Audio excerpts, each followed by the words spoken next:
السلام علیکم ورحمۃ اللہ لا حول ولا قوة الا باللہ حسبنا اللہ ونعم الوکیل یا حی یا قیوم برحمتک استغیث لا الہ الا انت سبحانک انی کنت من الظالمین ربنا آتنا من لدنک رحمہ وہیئ لنا من امرنا رشدا اللہم صل علی محمد وعلى آل محمد وأصحاب محمد وأزواج محمد وأمة محمد أجمعين إلى يوم الدين آمين.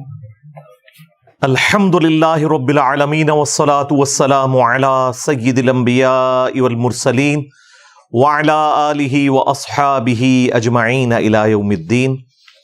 الحمد للہ آج 10 دسمبر 2023 کو سنڈے کے دن ہمارا یہ پبلک سیشن نمبر 124 ہوگا انشاءاللہ تعالی. آپ کے یہ ریئل ٹائم سوالات پرچیوں کی شکل میں میرے پاس آ چکے ہیں. انشاءاللہ انہیں ہم بعد میں ڈسکس کریں گے. پہلے کرنٹ افیئر کے طور پر ایک ایشو میں نے ڈسکس کرنا ہے. آج سے تقریباً 10 دن پہلے ڈاکٹر اسرار احمد رحمہ اللہ تعالی کی جو تنظیم ہے تنظیم اسلامی، ان کے آفیشیل پیج سے ایک ویڈیو اپلوڈ ہوئی جس میں جو ان کے اس وقت کے موجودہ امیر ہیں شجاع الدین شیخ صاحب حفظہ اللہ تعالی، ان سے ایک کوشچن پوچھا گیا اور اس کے جواب میں انہوں نے کچھ فرمایا جو ڈائریکٹلی میرے سے ریلیٹڈ تھا، کیونکہ اسی پلیٹ فارم سے متعلق اسپیسیفکلی میرا نام لے کے کوشچن پوچھا گیا. ویسے تو ان کے آفیشیل چینل جو تنظیم اسلامی کا ہے اس کو آپ وزٹ کریں تو اس سے پہلے بھی اور اس کے بعد والی بھی ویڈیوز ان کی ویورشپ سینکڑوں میں ہے.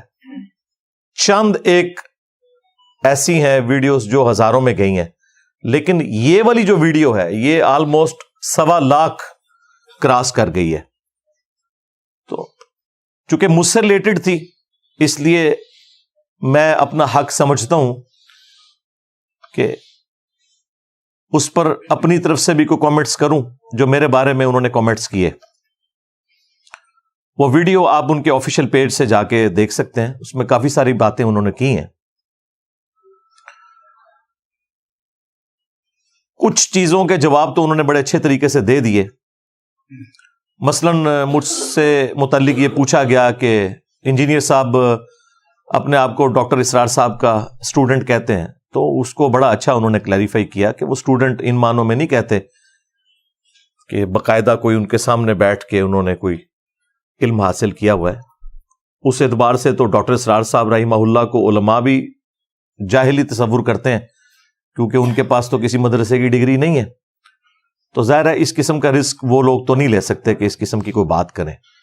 تو انہوں نے بڑے اچھا جواب دیا کہ دنیا میں 1/3 سے زیادہ مسلمان اردو یا ہندی زبان بولتے اور سمجھتے ہیں. رسم الخط میں فرق ہے، اردو ذرا ڈفرنٹ سٹائل میں لکھی جاتی ہے، ہندی ڈفرنٹ سٹائل میں، لیکن بولنے میں سمجھنے میں ایک جیسی ہے. تو انہوں نے کہا کہ اس اعتبار سے تو ڈاکٹر صاحب کے اسٹوڈنٹس لاکھوں کی تعداد میں ہیں، اس میں کوئی شک نہیں ہے. اور جس سے آپ کوئی ایک بات بھی سیکھ لیں آپ اسے اپنا استاد کہتے ہیں. اور یہ کسی شخص کی انصاف پسندی ہوتی ہے کہ وہ اگر کوئی بات کسی بڑے سے سیکھے تو اسے کوٹ کرے تاکہ کریڈٹ اسی شخص کو ملے جس کی وہ بات ہوتی ہے. اور اس میں صرف ڈاکٹر اسرار صاحب نہیں، میں تو جاوید احمد غامدی صاحب کو بھی اپنا استاد سمجھتا ہوں، مولانا الیاس قادری صاحب کو، مولانا اسحاق صاحب کو رحمہ اللہ تعالی، غلام مسعود سعیدی صاحب کو رحمہ اللہ تعالی، پیر نصیر الدین نصیر صاحب کو رحمہ اللہ تعالی، شیخ زبیر علی زئی رحمہ اللہ تعالیٰ کو بھی اپنا استاد ہی کہتا ہوں. اور یہ عزت دینی چاہیے جن سے آپ نے بھلے تھوڑا علم بھی حاصل کیا ہے، وہ کریڈٹ آپ کو اس شخصیت کو دینا چاہیے. تو اس کو بڑا اچھے طریقے سے انہوں نے ریبٹل کیا. لیکن اسی ویڈیو کے اینڈ پہ جا کے انہوں نے چند ایک جملے میرے بارے میں بولے. حالانکہ اس ویڈیو میں وہ خود کہہ رہے ہیں کہ ہمارے اس پلیٹ فارم کا یہ مزاج نہیں کہ ہم کسی کا نام لے کر اس کے اوپر تنقید کریں. لیکن آپ کو پتا ہے کہ دنیا میں ایک ہی بندہ ہے جو سافٹ ٹارگٹ ہے مذہبی طبقے کا خصوصاً، اور وہ میں ہوں. مجھ سے متعلق بات کرتے ہوئے سارے لوگ اپنے رولز کو پسے پش ڈال دیتے ہیں. کوئی بھی آؤٹ آف کانٹیکسٹ ویڈیو کاٹنے سے باز نہیں آتا، کوئی بھی آؤٹ آف کانٹیکسٹ میری گفتگو کو کوٹ کرنے سے باز نہیں آتا. یہاں پر بھی انہوں نے میرے حوالے سے 2-3 جملے بولے، اسی کو انشاءاللہ میں رسپانس کروں گا. میں نے یہ ویڈیو پہلے ریکارڈ کروانی تھی، لیکن میں نے کہا کہ میں پہلے ان لوگوں سے رابطہ کروں جو لوگ ڈائریکٹلی اس میں انوالو ہیں. جو ان کے اینکر پرسن ہیں آصف حمید بھائی، وہ ڈاکٹر اسرار صاحب کے چھوٹے بیٹے ہیں جو ان سے کوسچن پوچھ رہے تھے. تو میں نے ان سے رابطہ کیا. ان سے پہلے بھی رابطہ رہتا ہے، کئی سالوں سے رابطہ ہے. بلکہ ایک دفعہ میں ان کے آفس ان سے ملنے کے لیے گیا، وہاں پہ انہوں نے ڈاکٹر ذاکر نائک حافظہ اللہ تعالی سے میری بات بھی کروائی تھی فون پہ. اس اعتبار سے ان سے ایک اچھا رشتہ ہے. جب انہیں فون کیا تو انہوں نے بتایا کہ میں تو اس وقت مسجد نبوی شریف میں بیٹھا ہوں اور عمرے کی تیاری کر رہا ہوں. تو میں نے کہا کہ اب یہ موقع ایسا نہیں کہ میں ان سے اس قسم کی کوئی بات کروں، خام خواہ ان کی روحانیت پھیکی پڑ جائے گی. تو میں نے کہا مجھے آپ سے ایک ضروری کام تھا، لیکن آپ یہ بتائیں آپ نے واپس کب آنا ہے؟ انہوں نے کہا میں نے 6 دسمبر کو واپس آنا ہے. تو میں نے کہا 10 دسمبر تک تو بھی کافی ٹائم ہے. اپنے دل میں سوچا تو میں نے کہا آپ جب 6 کو آئیں گے نا پھر آپ سے انشاءاللہ میں بات کروں گا، فی الوقت آپ اپنی عبادت کے اوپر توجہ دیں. پھر جب وہ واپس آئے ان سے رابطہ کیا اور آلموسٹ میری ان سے 47 منٹس، پونا گھنٹہ گفتگو ہوئی فون کے اوپر. اب وہ ساری باتیں تو میں نے ادھر نہیں کرنی، ان میں سے بلکہ کوئی بھی بات کرنے کی ضرورت نہیں ہے. لیکن میں نے ایک آفیشیل طریقہ اپنایا کہ میں انہیں اعتماد میں لوں کہ میں اس کے اوپر نیکسٹ سنڈے کو اپنی ورڈکٹ دینے والا ہوں، جو جو باتیں وہاں پہ ہوئی اس حوالے سے. تو انہوں نے بھی اپنی باتیں سامنے رکھی. اس حوالے سے انشاءاللہ تعالی میں 5 علمی پوائنٹس ڈسکس کروں گا. اسپیسیفکلی جو انہوں نے اس ویڈیو کے اینڈ میں جا کے میرے بارے میں ایک سٹیٹمنٹ دی اسپیسیفکلی کہ اگر آپ ڈاکٹر اسرار صاحب سے محبت کا دم بھرتے ہیں تو ان کے اس مشن میں ان کا ساتھ دیں، خدمت قرآن کے حوالے سے اور اقامت دین کے حوالے سے. اور پلس انہوں نے ساتھ یہ بولا کہ ڈاکٹر اسرار صاحب کا یہ سٹائل نہیں ہے کہ وہ مسلکی اختلافات کو ابھاریں اور فقہی معاملات کے اوپر بحثیں چھیڑیں. یہاں تک بھی بات ہوتی تو میں ہضم کر لیتا. اس کے بعد انہوں نے ایک بڑا سخت جملہ بولا کہ بازاری انداز کے اندر دوسروں کے بزرگوں سے متعلق گفتگو کرنا. البتہ سننے والوں کو دیکھ لینا چاہیے کہ ڈاکٹر اسرار صاحب کی پوری زندگی کس کام میں لگی.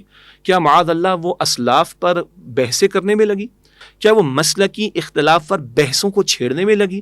کیا وہ افراد اور شخصیات کے اوپر بازاری قسم کے انداز سے کلام کرنا؟ استغفر اللہ، قطعاً نہیں. کیا وہ افراد اور شخصیات کے اوپر بازاری قسم کے انداز سے کلام کرنا؟ استغفر اللہ، قطعاً نہیں.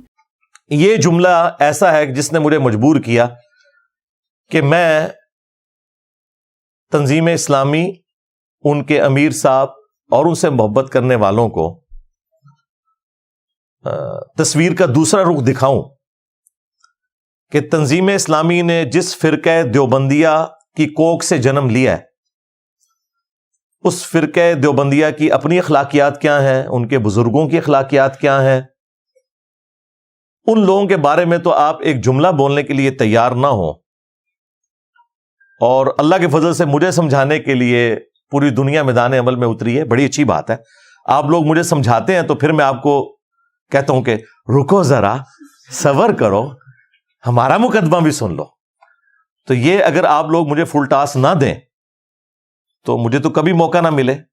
لیکن میں کوشش کروں گا کہ احترام کے دائرے کے اندر، چونکہ اب اس وقت ہمارے مخاطبین وہ لوگ ہیں جو واقعی اپنے بھول پن کے اندر ہماری اصلاح کا ایک بیڑا اٹھائے ہوئے ہیں، تو پھر پازیٹیو انداز میں انہیں بتائیں گے کہ بھائی آپ کو نہیں پتا کہ معاملات کتنے گمبھیر ہیں. ایون ڈاکٹر اسرار صاحب رحمہ اللہ تعالی خود اپنے بارے میں کہتے تھے کہ میں اختلافی موضوعات کے اندر امی ہوں، میں حدیث کے نالج کے اعتبار سے امی ہوں، میں نے اپنی ساری زندگی قرآن کے اوپر لگائی ہے. تو ظاہر ہے جس تنظیم کے بانی کا اپنے بارے میں یہ دعویٰ ہے کہ میں اس طرح کی فیلڈز میں امی ہوں، تو اس تنظیم کے جو اراکین ہیں ان کا اپنا لیول کیا ہوگا وہ آپ خود سمجھ سکتے ہیں. لیکن چونکہ اب میرے حوالے سے انہوں نے ایک سٹیٹمنٹ پاس کی ہے تو میں اسے انشاءاللہ 5 علمی پوائنٹس کے اندر ڈسکس کروں گا ایک انٹلیکچوئل ترتیب کے ساتھ، کیونکہ آپ کو پتا ہے میں تو معاملات کی انجینئرنگ کرتا ہوں اور ایک ایک چیز میں آپ کے سامنے انشاءاللہ لا کے رکھوں گا. لیکن تفصیل میں جانے سے پہلے ایک دفعہ دروشی پڑھ لیں. اللہم صلی علی محمد وعلی آل محمد واصحاب محمد وازواج محمد وامت محمد اجمعین الی یوم الدین آمین. ہاں جی، 5 علمی پوائنٹس جو میں نے ڈسکس کرنے تھے، ان میں سے علمی پوائنٹ نمبر 1 وہ کہتے ہیں کہ جی انجینئر صاحب مسلکی اختلافات کے اوپر بحثیں چھیڑنے کی بجائے اقامت دین کے اوپر اور قرآن کی خدمت کے اوپر کام کریں. اب انہیں کون بتائے کہ اللہ کے فضل سے آپ کے سینکڑوں سال کے بزرگوں نے جو توحید کے اعتبار سے کرپشن کی تھی اور ان کے مخالفین آٹے میں نمک کے برابر لوگ توحید کی بات امت تک نہیں پہنچا سکے، جس کا اینڈ رزلٹ سب کانٹیننٹ میں قبر پرستی کی شکل میں سامنے آیا. اللہ کا شکر ہے کہ ہمارے اس پلیٹ فارم سے 15 سال کے اندر کافی حد تک اس گندگی کا صفایا ہو چکا ہے الحمدللہ. تو یہ تو ہے ہماری قرآن کی خدمت اور توحید کی خدمت. قرآن کی تفسیر میں نے 344 لیکچرز میں ریکارڈ کروائی ہے 9 سالوں کے اندر. آپ پرانے بزرگوں کی تفسیر بھی اٹھا کے پڑھ لیں، نئے بزرگوں کی تفسیر بھی اٹھا کے پڑھ لیں، اور اس کے بعد ہمارے وہ 344 لیکچر سنیں تو آپ کو اندازہ ہوگا کہ کئی ایک چیزیں جو ان بزرگوں نے بھی ڈسکس نہیں کی تھیں، جو آج کے دور کے مسائل تھے عقائد کے اعتبار سے، میں نے الحمدللہ تفصیل کے ساتھ انہیں بیان کیا ہے. اور دوبارہ سے قرآن کلاسز کی ریکارڈنگ بھی 168 تک پہنچ چکی ہے. اختلافی موضوعات کے اعتبار سے 200 سے زیادہ لیکچرز ہیں، اور ایک کنویں کا مینڈک بن کے نہیں بلکہ میں نے سنی شیعہ کنفلکٹ سے بھی بلند ہو کے جو حق بات تھی اہل سنت کی اسے ایکسیپٹ کیا ہے، جو اہل تشیع کی تھی اسے ایکسیپٹ کیا. پھر اہل سنت کے اندر جتنے فرقے تھے، حنفی، شافعی، مالکی، حنبلی، اور آج کے دور میں بریلوی، دیوبندی، اہل حدیث، ان کے اندر جو جو خامیاں تھی وہ ہائی لائٹ کی ہیں اور جو جو خوبیاں تھی وہ بھی بتائی ہیں. یہ سب کچھ کر کے بھی تکفیر کسی کی نہیں کی. سب کو مسلمان سمجھتا ہوں، سب کے پیچھے نمازیں پڑھتا ہوں، الگ سے کوئی مسجد نہیں بنائی، کوئی چندہ بک نہیں بنائی، انہی کو چندے دیتے ہیں، انہی کے پیچھے نمازیں پڑھتے ہیں اللہ کے فضل سے. یہ ہے خدمت. اقامت دین کی بات کرتے ہیں تو اقامت دین کا مطلب اگر ایک چھوٹے سے فرقہ دیوبندیہ کے اندر کام کرنا ہے تو یہ آپ کی بھول ہے. یاد رکھیے گا، جب تک قریش مکہ نے اسلام قبول نہیں کیا نا، اسلام عرب کی باؤنڈری سے باہر نہیں نکل سکا. بالکل اس طریقے پہ جب تک بریلوی فرقہ آپ کی بات نہیں سنتا یا آپ ان کے اصول اور مبادی کے اوپر انہیں بات سمجھانے میں کامیاب نہیں ہوتے، دیوبندی اور اہل حدیث پوری دنیا کے اندر جتنا مرضی ادم مچا لیں، جتنی مرضی اقامت دین کی کوششیں کر لیں، آپ کی کوششیں زیرو سے ملٹیپلائی ہوں گی، جو پریکٹیکلی ہمیں نظر بھی آ رہی ہیں، کیونکہ آپ نے سب سے بڑے فرقے کو نیگلیکٹ کیا ہوا ہے. ان کے بغیر تو یہاں کچھ نہیں ہو سکتا. اور ہمارے اس پلیٹ فارم کی برکت سے الحمدللہ سب سے زیادہ حق اسی فرقے نے قبول کیا ہے جن کو آپ نے نیگلیکٹ کیا ہوا تھا. تو ایک چھوٹے سے فرقے سے اٹھنے والی تنظیم یہ سمجھتی ہے کہ ہم خلافت کے اوپر یا اقامت دین کے اوپر کام کر رہے ہیں، اور حالت یہ ہے کہ امت کی اکثریت قبروں سے مانگ رہی ہے. امت کی اکثریت اس طریقے پہ نماز پڑھ رہی ہے جو بخاری مسلم میں لکھا ہی نہیں ہوا.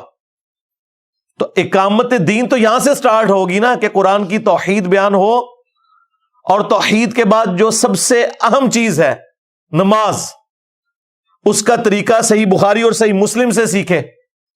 تو اللہ کے فضل سے ہمارے پلیٹ فارم سے یہ والا کام ہو رہا ہے.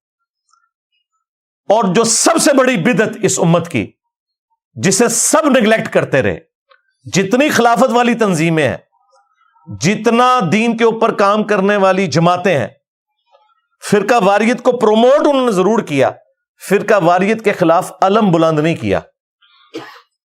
سب سے بڑی بدعت اس امت کی فرقہ واریت ہے.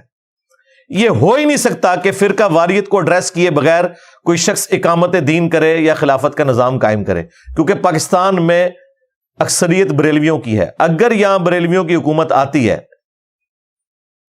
تو میرے بھائی خلافت کے اوپر کام کرنے والی تنظیمیں ان کے نزدیک واجب القتل ہیں، کیونکہ وہ انہیں دیوبندیوں کو اور اہل حدیث کو گستاخ رسول سمجھتے ہیں. اقامت دین پھر سٹارٹ ہی آپ سے ہوگا. ہاں، یہ ذہن میں رکھیے گا. آپ کے بزرگوں کی قبریں بھی ملیا میٹ کریں گے اور اپنا ہر نانگا بابا ڈھونڈ ڈھونڈ کے اس کے مزار بنائیں گے وہ. تو گراس روٹ لیول سے آپ نے چینج لے کے آنی ہے. لوگوں کو اس توحید سے آشنا کرنا ہے جو اللہ کے محبوب صلی اللہ علیہ وآلہ وسلم کی تعلیمات میں قرآن و سنت کے ذریعے ہم تک پہنچی ہیں.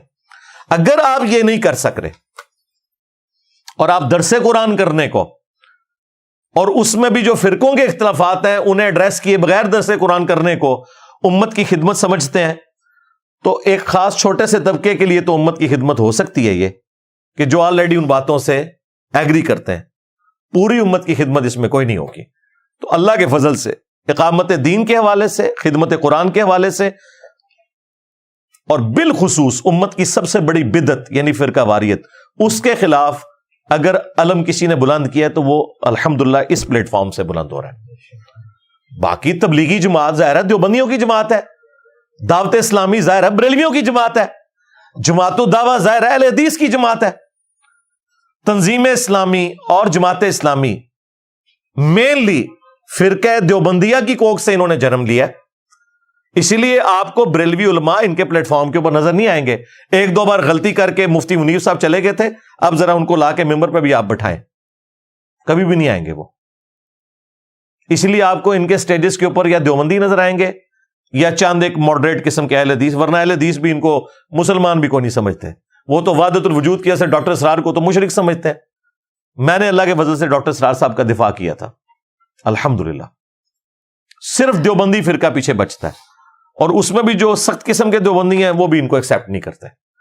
تو ایک چھوٹے سے فرقہ دیوبندیہ کا بھی چھوٹا سا حصہ، اس کی ریپرزینٹیٹو جماعت یہ کیسے کہہ سکتی ہے کہ ہم خلافت کے اوپر کام کر رہے ہیں؟ آپ یہ کہ خلافت دیوبندیہ کے اوپر کام کر رہے ہیں. سیدھی سی بات ہے، اس میں کوئی ڈھکی چھپی بات نہیں ہے. لیکن یہ حقائق ہے، اس کو بیان کرنے کے لیے جرأت چاہیے اور سننے کے لیے بھی جرأت چاہیے. تو اللہ کا شکر ہے یہ جو امیر تنظیم نے مشورہ دیا الحمدللہ آلریڈی میں اسی کے اوپر گامزن ہوں. رہا یہ مسئلہ کہ میں اپنے استادوں سے اختلاف کرتا ہوں، مولانا مودودی رحمہ اللہ، مولانا اسحاق صاحب رحمہ اللہ یا ڈاکٹر اسرار صاحب رحمہ اللہ، تو میں علمی دلائل کی روشنی میں، قرآن و سنت کی روشنی میں اختلاف کر رہا ہوتا ہوں، اور اس میں حتی الامکان کوشش کرتا ہوں کہ ہیومن ڈگنیٹی ان کی وائلیٹ نہ ہو، ایٹ لیسٹ ان بزرگوں کے بارے میں. اب اس اختلاف رائے سے کوئی یہ سمجھتا ہے کہ میں ان کے خلاف ہو گیا ہوں تو یہ اس کی بھول ہے. خام خواہ اپنا لقمہ میرے منہ میں ڈالنے کی کوشش تو نہ کرے. ہم نے پہلے بھی اختلاف کیا، آئندہ بھی کریں گے. اختلاف ایک شخص سے نہیں ہو سکتا جس کی قبر مدینے میں ہے صلی اللہ علیہ وآلہ وسلم. باقی ہر شخص سے آپ اختلاف کر سکتے ہیں احترام کے دائرے کے اندر. قرآن و سنت کی دلائل کی روشنی میں آپ اپنی بات رکھ سکتے ہیں. جس کی بات میں وزن ہوگا انشاءاللہ اس کی بات ایکسپٹ ہو جائے گی. اس میں کوئی جھگڑے والی بات ہی نہیں ہے. علمی پوائنٹ نمبر 2،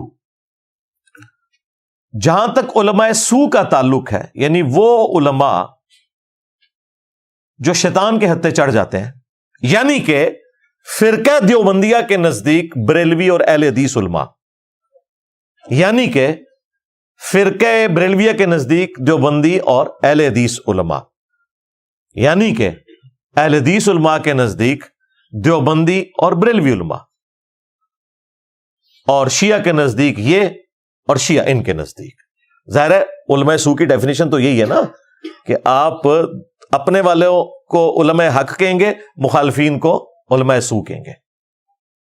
اور اس میں جو ڈاکٹر اسرار صاحب جیسے ماڈریٹ لوگ ہیں، ان کی بھی کبھی جرت نہیں ہوئی کہ احمد بریلوی کو وہ اعلی حضرت بریلوی رحمہ اللہ کہہ سکیں. نہیں،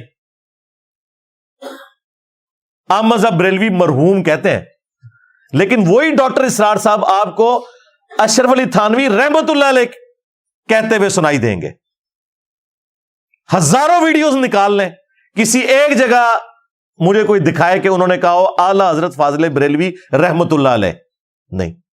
تو یہ حسن اتفاق تو نہیں ہے کہ اشرف علی تھانوی تو رحمت اللہ علیہ ہے اور اعلی حضرت بریلوی جو ہیں وہ احمد بریلوی صاحب ہیں یا زیادہ مرحوم ہے. تو گل وچ کوئی اور ہے. وہ گل یہ ہے کہ تنظیم اسلامی یا جماعت اسلامی اس نے دیوبندی فرقے کی کوکھ سے جنم لیا ہے. یہ کبھی بھی بریلویوں کو کوٹ نہیں کر سکتے، نہ بریلوی انہیں ہضم کریں گے. وہ تو جو ان کے بارے میں گفتگو کرتے ہیں وہ تو بیان بھی نہیں کی جا سکتی کیمرے میں. لیکن جو لوگ کہہ رہے ہیں امت لیول کا کام کرتے ہیں، ان کی بھی جرت نہیں کہ کبھی اس طرح کی بات کر جائیں. کبھی بھی نہیں کریں گے، کیونکہ انہیں پھر اپنے فرقے سے جن کی مساجد میں انہوں نے درس دینے ہیں وہاں سے جب نکال دیں گے تو ان کے پلیٹ فارم تو ختم ہو جائیں گے. وہ کب ایسا رسک لے سکتے ہیں؟ پھر صرف یوٹیوب کے اوپر ہی کام ہوگا ان کا. تو اس لیے وہ کبھی بھی اس طرح کا رسک نہیں لیتے. تو علماء سو کے حوالے سے ڈاکٹر اسرار صاحب کا جو موقف تھا، یہ میں امیر تنظیم جو اس وقت کے ہیں ان کو مخاطب کر کے اور ان کی جماعت کے لوگوں کو یہ کہنے لگا ہوں کہ جو زبان ڈاکٹر اسرار صاحب نے علماء سو کے بارے میں استعمال کی ہے، اس کے اوپر میں الگ سے 2-3 گھنٹے ان کے ویڈیو کلپس لگا کے بھی ویڈیو ریکارڈ کروا سکتا ہوں. لیکن میں نمونے کے طور پر جو بیان القرآن انہوں نے ریکارڈ کروایا، 108 گھنٹے کے اندر قرآن کی تفسیر 1998 میں کراچی کے اندر انہوں نے ریکارڈنگ کروائی تھی رمضان شریف کے اندر.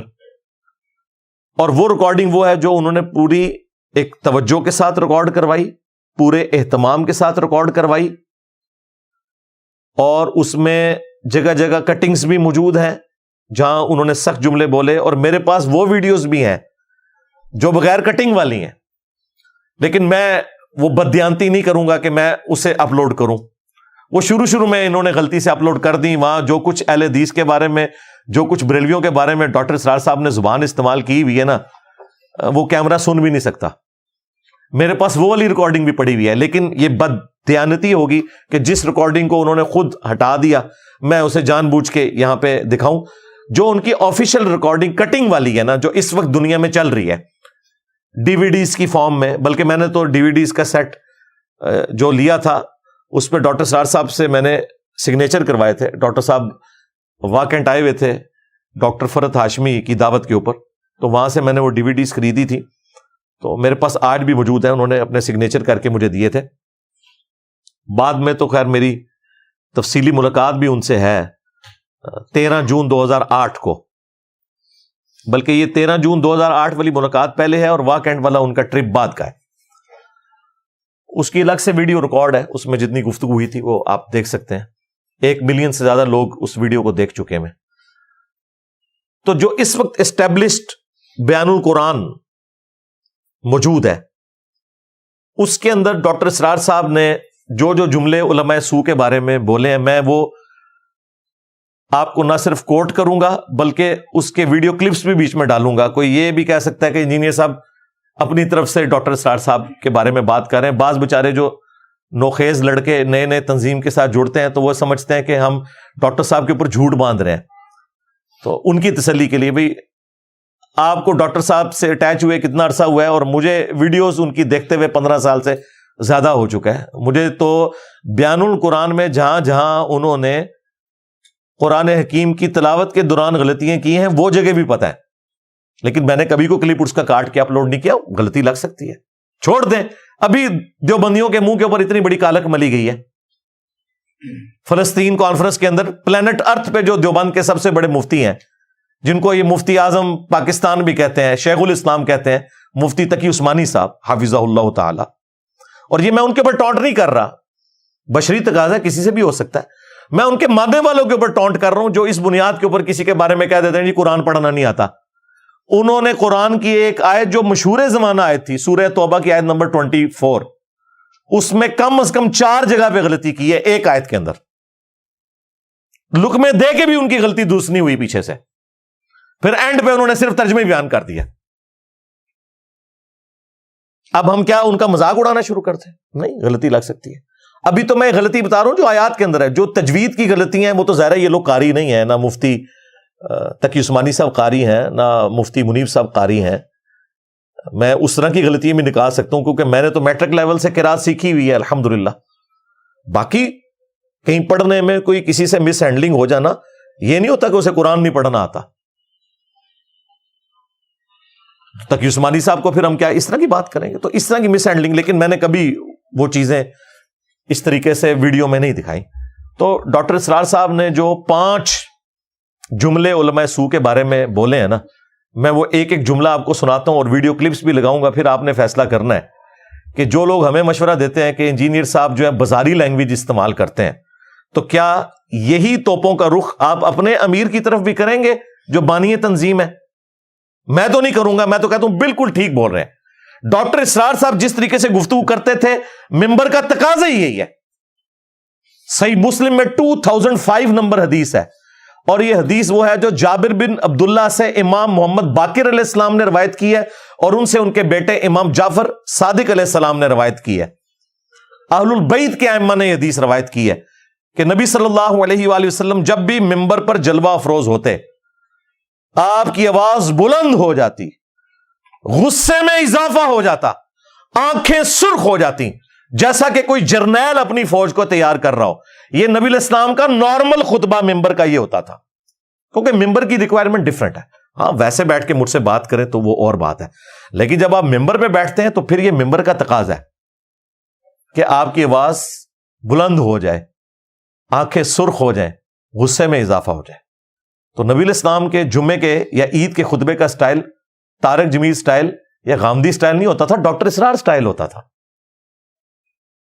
اور یہ کوئی بدتمیزی پہ مبنی سٹائل نہیں بلکہ سنت سٹائل ہے. اب آپ کو سنت سکھائی نہیں گئی, آپ کو پتہ ہی نہیں قرآن و سنت میں کیا لکھا ہوا ہے, تو آپ کو تو یہی لگنا ہے. آپ نے چند رسومات کا نام دین رکھ لیا ہوا ہے. تو اب وہ ڈاکٹر اسرار صاحب کے 5 جملے میں آپ کو بتاتا ہوں. نمبر 1, ڈاکٹر صاحب نے فرمایا علماء سو دنیا کے کتے ہیں. کتے کا ورڈ یوز کیا ہے. علماء سو کیوں وجود میں آتے ہیں؟ جب وہ دنیا کے کتے بن جائیں گے تو دین کو بدنام کرنے والے ہوں گے.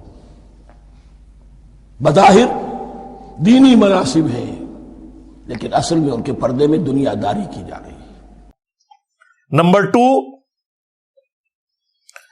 آسمان دنیا کے نیچے سب سے بدترین مخلوق علماء سو ہے.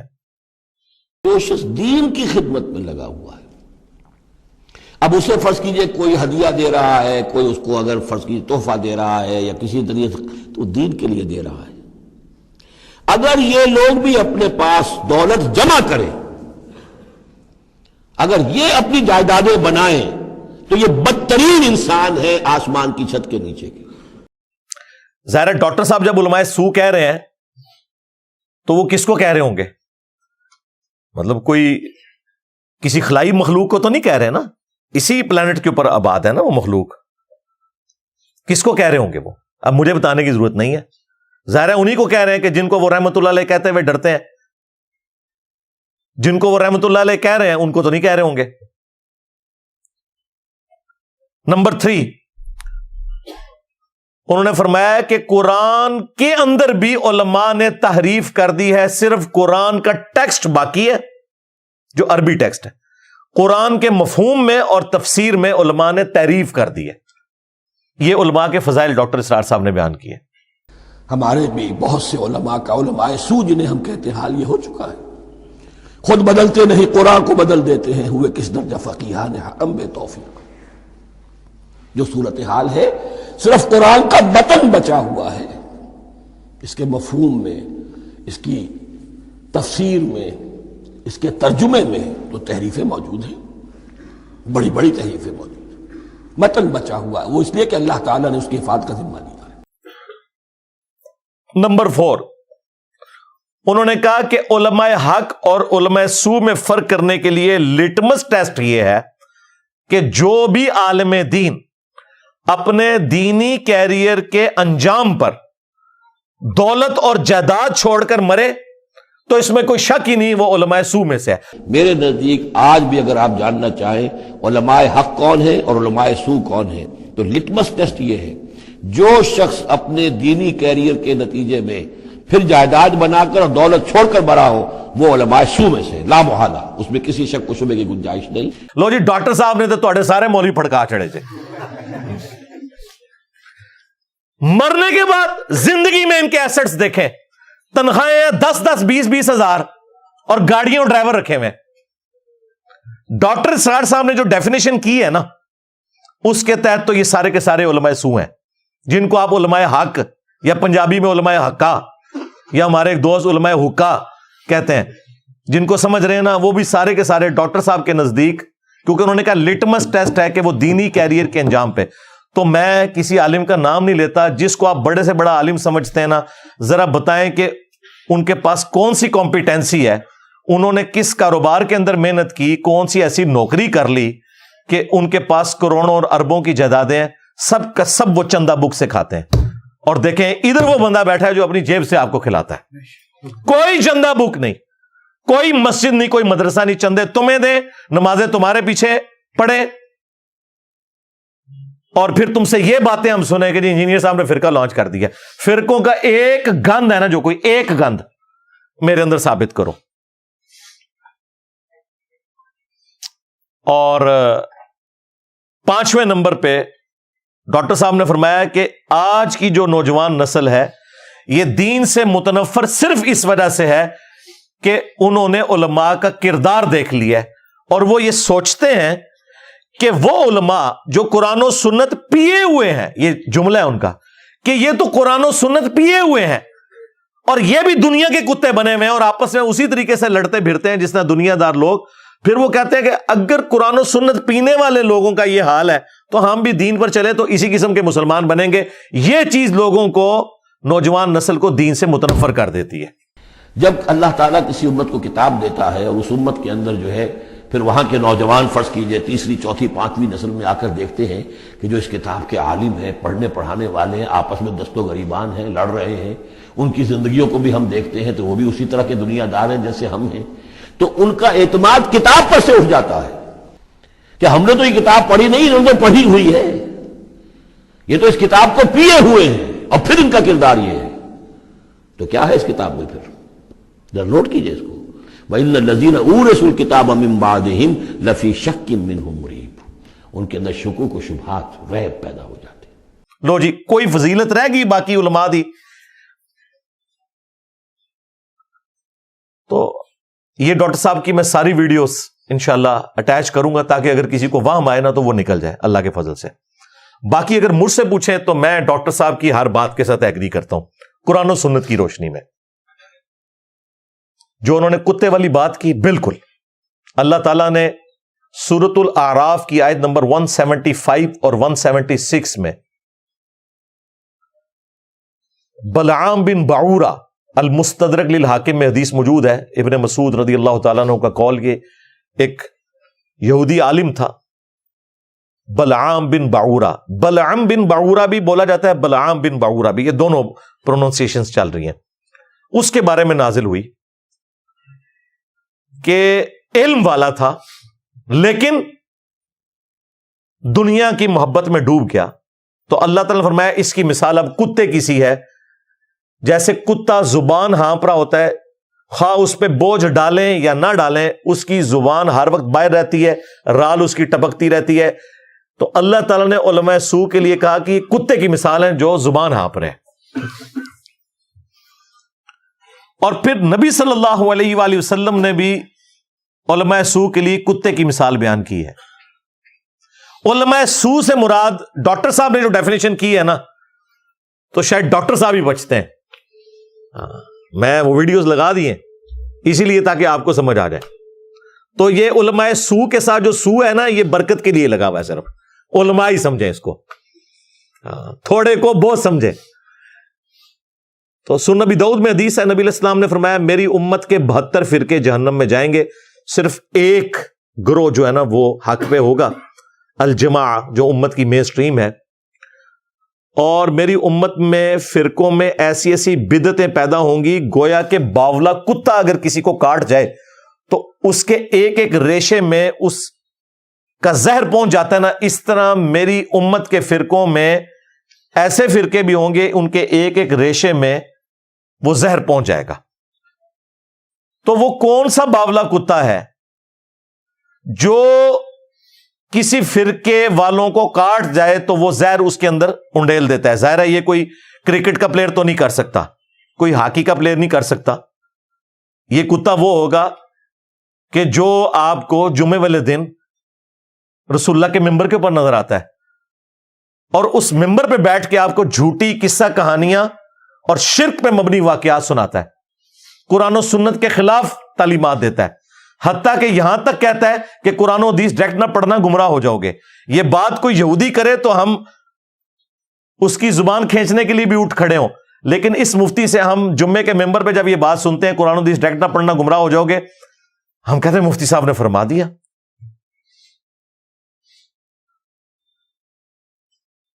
تو قرآن میں اور حدیث کے اندر کتے کی مثال ان کے لیے بیان ہوئی. پھر قرآن میں اللہ تعالیٰ نے علماء یہود کو گدھے کی مثال بیان کیا. کیوں؟ گدھے کے اوپر آپ کتابیں لاد دیں وہ اس سے استفادہ نہیں کر سکتا. ان کے شوکیسوں میں بھی قرآن بخاری مسلم پڑھے ہوئے ہیں, گویا کہ لدی ہوئی ہیں کتابیں, یہ ان کو کھول کے ان سے استفادہ نہیں کرتے, الٹا آپ کو کہتے ہیں قرآن حدیث ڈائریکٹ نہ پڑھنا گمراہ ہو جاؤ گے. تو اللہ تعالیٰ نے فرمایا کہ یہ گدھے کی مثال ہے. علماء یہود ان کی کتابوں میں پروفیسیز موجود تھیں کہ پیغمبر آخر الزمان صلی اللہ علیہ وآلہ وسلم نے آنا ہے, اس کے باوجود انہوں نے حق قبول نہیں کیا. اور بخاری اور مسلم دونوں میں حدیث ہے, نبی علیہ السلام نے فرمایا کہ میں نے اپنی امت کے ان وائزین کو, علماء کو, جہنم میں اپنی انتڑیوں کے گرد کولو کے گدھے کی طرح چکر کاٹتے ہوئے دیکھا ہے. جس طریقے سے کولو کا بیل ہوتا ہے نا, اونٹ ہوتا ہے, تو گدھے سے بھی یوں چکر کٹوایا جاتا تھا گندم کو سٹوں سے الگ کرنے کے لیے. تو وہ اپنی انتڑیوں کے گرد چکر کاٹ رہے ہیں اور جہنمی ان کے گرد جمع ہوتے ہیں. بخاری مسلم کے الفاظ ہیں, پوچھتے ہیں کہ یار تو ہمیں دنیا میں نیکی کا حکم دیتا تھا, حضرت صاحب تسی بھی. تو وہ کہے گا کہ افسوس, میں تمہیں نیکی کا حکم دیتا تھا, برائی سے روکتا تھا, لیکن خود وہی کام کرتا تھا جو تم لوگ کر رہے ہو, کیونکہ وہ بھی جنت میں پہنچے ہوئے نا. کئی استاد جنت میں بھی پہنچ چکے ہوں اس کی باتیں سن کے. اس لیے کہتے ہیں جی مولوی جو کہتا ہے نا اس کے مطابق چلنا چاہیے اگر وہ قرآن و سنت کے مطابق کہہ رہا ہے, اور جو کرتا ہے اس کے مطابق بالکل نہیں چلنا چاہیے, کیونکہ وہی مرضی ہوتی ہے لمحہ پا لینا, پھر اپنی باری آ جائے تو. وہ پنجابی میں جو محاورہ بولا جاتا ہے. بہرحال اب مجھے بتائیں, وہ علماء جو ممبروں پہ آپ کو کہہ رہے ہیں کہ قرآن و حدیث ڈائریکٹ نہ پڑھنا گمراہ ہو جاؤ گے, کیا یہ اسلام کے غدار نہیں ہے؟ ان فرقہ باز اور اسلام کے دشمن علماء کو ننگا کرنا کیا یہ اس وقت کی سب سے بڑی ضرورت نہیں ہے؟ یہ کام کسی نے نہیں کرنا, یہ وہ کام ہے جو اس پلیٹ فارم کی لیگیسی ہے. جس کام کو کوئی بڑے سے بڑا عالم بھی ہاتھ نہیں ڈال سکا، کیونکہ اس کے ساتھ جان کا خطرہ جڑا ہوا ہے، اس کے ساتھ فیم کا خطرہ جڑا ہوا ہے۔ دیکھیں پرانے جتنے بزرگ بابے علماء آتے تھے نا، کسی فرقے کی کوکھ سے جنم لیتے تھے اور عروج پہ پہنچتے تھے۔ خواہ وہ طارق جمیل صاحب ہوں، فرقہ دیوبندیہ سے نکلے ہیں، تبلیغی جماعت کا پلیٹ فارم تھا۔ الیاس قادری صاحب ہوں، فرقہ بریلویہ سے نکلے۔ آج تک ایسا نہیں ہوا تھا کہ ایک بندہ اکیلا اٹھے سارے فرقوں کو للکارے اور علم کی بنیاد کے اوپر انہیں الٹ کے رکھتے۔ یہ اللہ تعالیٰ کی غیبی مدد ہے، الحمدللہ۔ یہ اس وقت کی ضرورت ہے، فرقہ واریت کے خلاف جہاد کرنا۔ اور جو بندہ جہاد کر رہا ہے، آپ خود کر نہ سکیں، اس کے بارے میں کہ یہ بازاری زبان استعمال کرتا ہے اور یہ کرتا ہے وہ کرتا ہے، تو وہ میں نے آپ کو ڈاکٹر اسرار صاحب کی بھی زبان بتا دی۔ ابھی تو میں آپ کے بزرگوں کی، فرقہ دیوبندیہ کی کوکھ سے جنم لیا ہے جس تنظیم نے، ان کے بزرگوں کی زبان بھی ابھی آپ کو بتاتا ہوں۔ ہو سکتا ہے کسی کو وہم آئے کہ یہ بعد والے لوگ ذرا خراب ہو گئے، پرانے ٹھیک سے، پرانے تے اللہ معافی دے، توبہ توبہ توبہ کرو۔ وہ تے اس تو زیادہ پیڑے سن، یہ تے میڈیا دی وجہ نال تھوڑے ہلکے ہو گئے نے، وہ بہت پاری سن۔ اچھا یہاں پہ میں ضمناً ایک بات عرض کروں، بعض لوگ سورۃ البقرہ سے وہ آیت لے کے آتے ہیں کہ قرآن میں لکھا ہوا ہے یضل بہ کثیرا ویہدی بہ کثیرا، تو قرآن پڑھ کے تو لوگ گمراہ ہوں گے۔ بھئی جس کا یہ عقیدہ ہے نا کہ قرآن لوگوں کو گمراہ کرتا ہے، وہ شخص پکا کافر ہے، اس کے کفر میں شک کرنے والا بھی کافر ہے۔ کیا قرآن لوگوں کو گمراہ کرنے والی کتاب ہے؟ نعوذ باللہ، یہ تو ھدی للناس وبینات من الہدی والفرقان، پوری انسانیت کے لیے ہدایت ہے، اور اس میں ہدایت کے روشن دلائل ہیں، اور حق اور باطل میں تمیز کرنے والی ہے، الفرقان۔ ایون صحیح بخاری میں رسول اللہ کے لیے آیا صلی اللہ علیہ وآلہ وسلم، محمد فرق بین الناس، محمد لوگوں میں حق اور باطل میں فرق ہے۔ وہ تو اللہ تعالیٰ نے ایک ٹونٹ کے طور پر بات کی ہے کہ جو لوگ کہتے تھے کہ یہ کتاب اللہ کی طرف سے ہے، لوگ ہمیں مشورے دیتے ہیں انجینئر صاحب اتنے پڑھے لکھے ہیں، آپ پنجابی کے لفظ کیوں بولتے ہیں؟ اللہ تعالیٰ کو بھی لوگ اسی قسم کے مشورے اس زمانے میں کہتے تھے کہ اللہ اتنی بڑی ہستی، پھر قرآن میں یہ مثال کیوں آئی مکھی کی؟ سورہ حج میں اللہ تعالیٰ نے مکھی کی مثال دی، سورۃ العنکبوت میں مکڑی کی مثال دی۔ وہ کہتے ہیں اللہ اتنی بڑی ہستی ہے تو چھوٹی چھوٹی مثالیں کیوں دیتا ہے؟ تو اللہ تعالیٰ نے اس کا جواب دیا کہ اللہ تعالیٰ اس بات سے حیا محسوس نہیں کرتا کہ وہ مچھر کی مثال دے یا اس سے بھی زیادہ کوئی حقیر چیز کی۔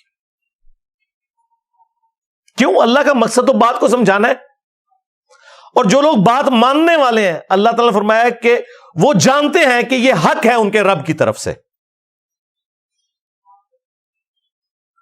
اور جو بات نہیں ماننے والے، ٹیڑھ پن تلاش کرنے والے لوگ ہیں، وہ کہتے ہیں اس مثال سے اللہ کو کیا ملا؟ تو اس پہ اللہ تعالیٰ نے فرمایا کہ اللہ تعالیٰ اس مثال کے ذریعے بہت سے لوگوں کو ہدایت دیتا ہے۔ ہدایت کس کو دیتا ہے؟ جو بات کو مان لے، اور بہت سے لوگوں کو گمراہ کرتا ہے، یعنی جو بات نہیں مانتے وہ خود گمراہ ہوتے ہیں، تو اللہ تعالیٰ بھی پھر انہیں گمراہ ہونے دیتا ہے۔ یہ مطلب تھا۔ یہ کہاں سے مطلب نکلا ہے کہ قرآن حدیث ڈائریکٹ نہ پڑھو گمراہ ہو جاؤ گے؟ اگر اسلامی حکومت ہو، خلافت کا نظام ہو، تو ایسے علماء واجب القتل ہیں جو کہتے ہیں کہ قرآن لوگوں کو گمراہ کرتا ہے۔ قرآن نہیں گمراہ کرتا، لوگ قرآن کو نہ مان کے خود گمراہ ہوتے ہیں۔ قرآن میں ہی کہاں لکھا ہوا تھا؟ بس مفتیوں کو، ان فرقہ بازوں کو پتا تھا ہمارے عقیدے قرآن و سنت کے خلاف ہیں، تو ہماری غلطیوں پہ پردہ ڈالنے کا طریقہ یہی ہے کہ یہ بات پبلک میں مشہور کر دو، بس اس لیے سارا یہ ڈرامہ بازی انہوں نے کی۔ علمی پوائنٹ نمبر 3، جو امیر تنظیم تھے انہوں نے سورۃ الانعام کی آیت نمبر 108 میرے متعلق کوٹ کرتے ہوئے مجھے سمجھاتے ہوئے کہا وَلَا تَسُبُّوا الَّذِينَ يَدْعُونَ مِن دُونِ اللَّهِ فَيَسُبُّوا اللَّهَ عَدْوًا بِغَيْرِ عِلْمٍ، لوگوں کے جھوٹے معبودوں کو گالی مت دو ورنہ وہ لا علمی میں تمہارے سچے معبود کو گالیاں دیں گے. اندازہ کریں اس آیت کا میرے سے کیا لینا دینا تھا؟ کیا میں ہندوؤں کے خداؤں کو گالی دیتا ہوں؟ کیا میں نے کرسچنز یا جیوز نے جن لوگوں کے بارے میں غلط عقیدے کلیم کیے ہیں انہیں گالیاں دیتا ہوں؟ نہیں. ان کے بابوں کو ہاتھ ڈالتا ہوں. تو وہ کافروں والی آیت میرے اوپر لگا رہے ہیں. یہ کافروں سے متعلق کہا گیا تھا کہ ان کے جھوٹے معبودوں کو گالی نہیں دینی، یہ تمہارے سچے معبود کو گالی دیں گے. کیا بریلوی، دیوبندی، اہل حدیث، شیعہ کا معبود کوئی اور ہے اور میرا معبود اور ہے؟ ایک ہی ہے. ہاں ان معنوں میں اور ہے کہ جو کوالٹیز وہ اپنے معبود کی یا اپنے بابوں کی کلیم کرتے ہیں وہ قرآن و سنت میں نہیں لکھی ہوئی. اسی کو میں نے عرض کیا ہے کہ مرنے سے پہلے اے مسلمان کر لے اس پہ غور. کتابوں کا خدا اور ہے، بابوں کا خدا اور. خدا ایک ہی ہے، تعلیمات ڈیفرنٹ ہے. تو گویا کوئی اور ہی خدا مانے ہوئے وہ. تو یہ کافروں کے بارے میں ہے کہ ان کے جھوٹے خداؤں کو نہیں. تو یہ فرقہ باز علماء اور ان کے بزرگ آج کافر ہونے کی اناؤنسمنٹ کر دیں، ہم ان کو آڑے ہاتھوں لینا چھوڑ دیں گے. پیار محبت سے علمی اختلاف کریں گے. لیکن تم نام لو ہمارے پیغمبر کا تو بھائی غداروں کے لیے یہ آیت نہیں ہے. وَلَا تَسُبُّوا الَّذِينَ يَدْعُونَ مِن دُونِ اللَّهِ.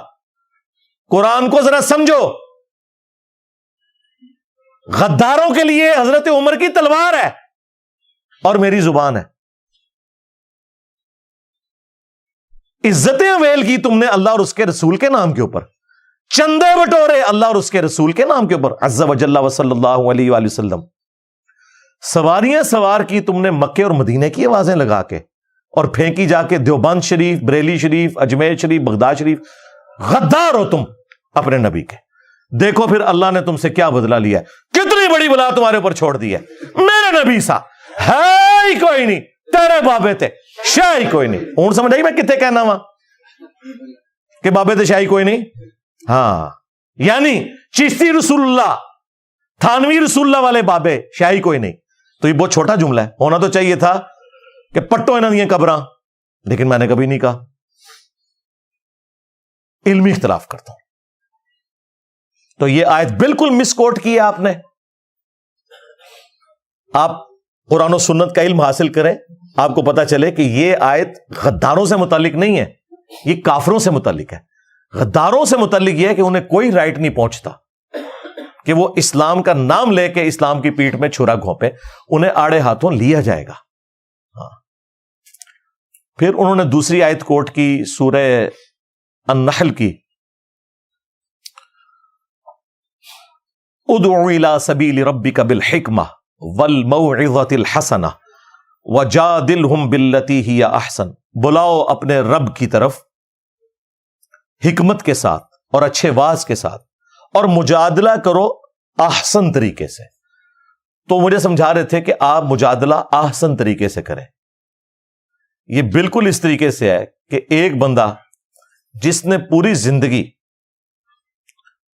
گولف کی نازک سی سٹک کے ساتھ ایک نازک سے بال کو کھیلا ہو، وہ کسی کرکٹر کو یہ مشورہ دے کہ اتنے وزنی بیٹ کے ساتھ اتنی وزنی بال کو آپ نے ہٹ کیسے کرنا ہے، تو اسے کہا جائے گا بھائی تجھے تو پتہ ہی نہیں ہے، تو تو بالکل برگر اور ممی ڈیڈی بندہ ہے، تجھے پتہ ہی نہیں ہے کہ یہ مسئلہ کیا ہے، اور تو ہمیں یہ مشورہ دے رہا ہے کہ حکمت کے ساتھ اور مجادلہ کرنا ہے آسان طریقے سے. جی الحمدللہ آپ آسان طریقے سے ذرا مجادلہ کر کے بتائیں نا تھانوی رسول اللہ کے اوپر، ہاں چشتی رسول اللہ کے اوپر، تو لگ پتہ جائے گا. سرکار نہ آپ کی ہمت ہے نہ ڈاکٹر صاحب کی ہمت تھی کہ ان باتوں پہ بات کریں، ورنہ فرقہ دیوبندیہ ان کو اپنی مسجد میں درس نہ دینے دیتا. جو کام آپ کر نہیں سکتے تو اللہ کے بندوں مجھے کیوں مشورہ دے رہے ہو؟ چلو میں نے تو اپنے طریقے سے کیا، تو اسی ایک کام کر کے دسو. اور بنیادی چیز ہے، ظاہر ہے بنیادی قائد ہے، مجادلہ کرو آسان طریقے سے. تو میرا یہ دعویٰ ہے اس پلانٹ ارتھ پہ مجھ سے سافٹ بندہ ہی کوئی نہیں جو اختلافی موضوعات کے اوپر بولتا ہو. اگر کوئی ہے تو پروڈیوس کریں.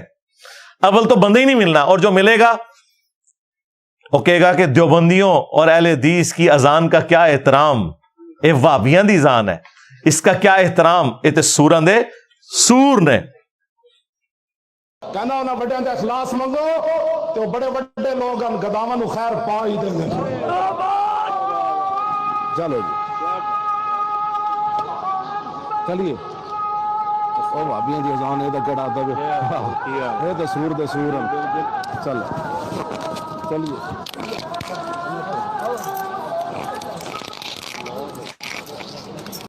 تو مجھ سے زیادہ سافٹ بندے ہی کوئی نہیں جو اختلافی موضوعات کے اوپر بولتا ہو. آپ لوگوں کی تو جرت ہی نہیں بولنے کی. چلیں آپ آسان طریقے سے ذرا تھانوی رسول اللہ اور چشتی رسول اللہ کے اوپر بول کے بتائیں. جناب لائف ونریبل ہو جائے گی, گھر سے نہیں نکل سکیں گے. مشورے دیندے نے منو آپ کرو نا سرکار, منو چھڑ دو, میں تو غلط طریقے نال کر رہا, تسی صحیح طریقے نال کرو. بس بس ہوا نکل گئی. ہاں پھر وہی ہوگا, گلنا سنو.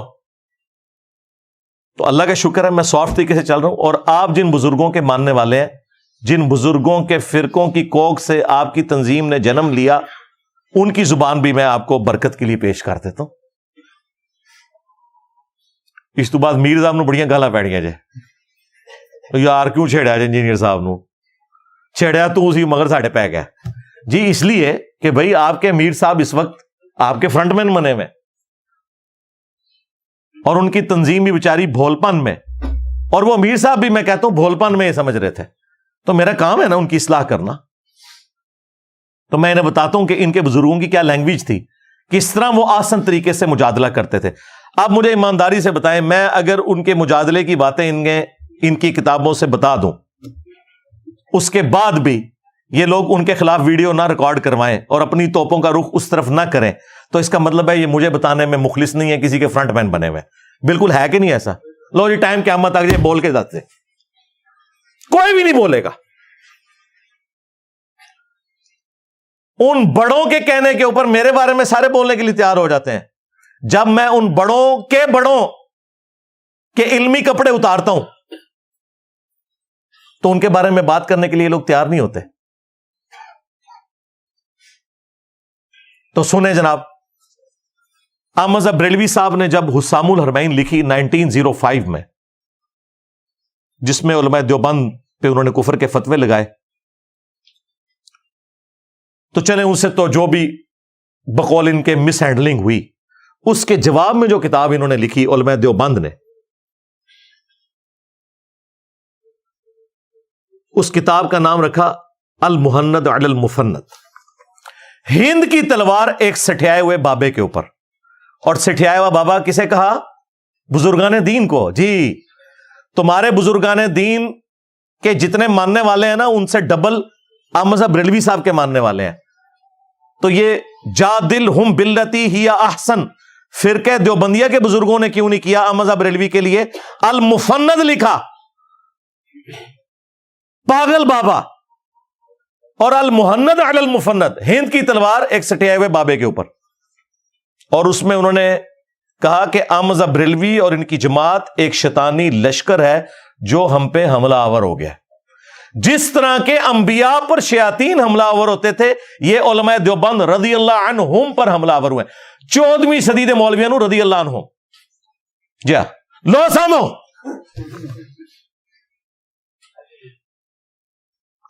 اور اس پہ اشرف علی تھانوی صاحب نے سگنیچر کیے ہوئے اپنے. 30 سے زیادہ علماء دیوبند کے اس پہ سگنیچر ہیں, بعد والوں کے بھی سگنیچر ہے. ہمارے استاد ڈاکٹر اسرار صاحب جن کو اپنا مرشد مانتے تھے, یوسف لدھیانوی صاحب, ان کے بھی اس پہ سگنیچر ہوئے ہیں. پھر تقی عثمانی صاحب کہتے ہیں اللہ نے ہمارے بزرگوں کو ایسا بنایا تھا, وہ تو بڑے احترام سے کرتے تھے. ہمارے حضرت حکیم الامت مولانا تھانوی رحمۃ اللہ علیہ کے سامنے ایک شخص نے کہا کہ جی احمد رضا بریلوی نے تو یہ بات لکھی ہے, اس طرح کہہ دیا. آپ جانتے ہیں کہ مولانا احمد رضا خان بریلوی جو ہیں, انہوں نے ہمارے اکابر کے خلاف کفر کے فتوے دیے, تو حضرت نے ڈانٹا ہوں کہ تم ایسے نام کیوں لے رہے ہو بغیر کسی تعظیمی لقب. مولوی کہتے, مولانا کہتے, مولانا احمد رضا خان بریلوی کہتے, تم نے صرف احمد رضا خان بریلوی کیوں کہا؟ وہ یعنی گویا اس کو بھی ان کی توہین سمجھا اور ٹوکا کہ ٹھیک ہے تمہارے خلاف دوسرے مسلک کے آدمی ہیں, ہمارے اوپر فتوے بھی لگائے, لیکن ہم اپنی زبان کو گندا نہیں کریں گے, ہم اپنی زبان سے ان کی توہین نہیں کریں گے. تو اللہ تبارک و تعالیٰ نے ہمارے اکابر کو ایسا بنایا کہ اپنی زبان کو ہمیشہ دائرے میں رکھتے. تو میں دے سرکار نہ اللہ نے آپ کے بزرگوں کو ایسا بنایا تھا. نہ وکالتا کرو اپنے بزرگاں دیا. شیطانی لشکر. اچھا یہ تو انہوں نے بریلویوں کے بارے میں کہا نا.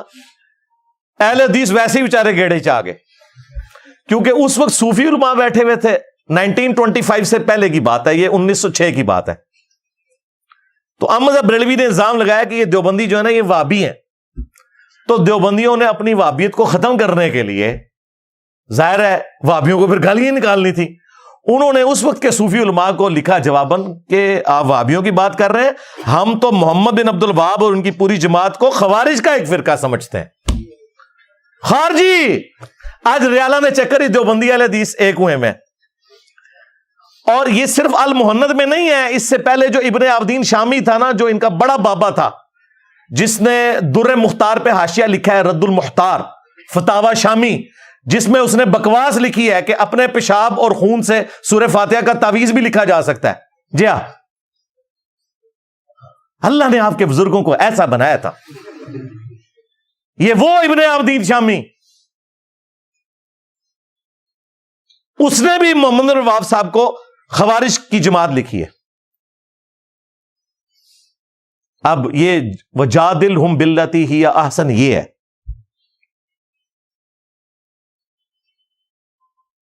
یہ اس کتاب کے اندر انہوں نے جو یعنی اپنے مخالفین کے بارے میں جو کچھ بولنا تھا وہ میں نے آپ کو بتایا. اس کے علاوہ بھی بہت ساری باتیں میں بول سکتا ہوں, لیکن پھر ٹاپک دوسری طرف چلا جائے گا. اب ایسی صورتحال کے اندر میرا کام یہ ہے کہ لوگوں کو بتایا جائے کہ ٹوٹی کمند کہاں. اصل میں پرابلم بڑوں نے خراب کیا, جس کی وجہ سے آج امت میں انڈیا کے 2 شہروں کی بنیاد کے اوپر فرقے بن گئے.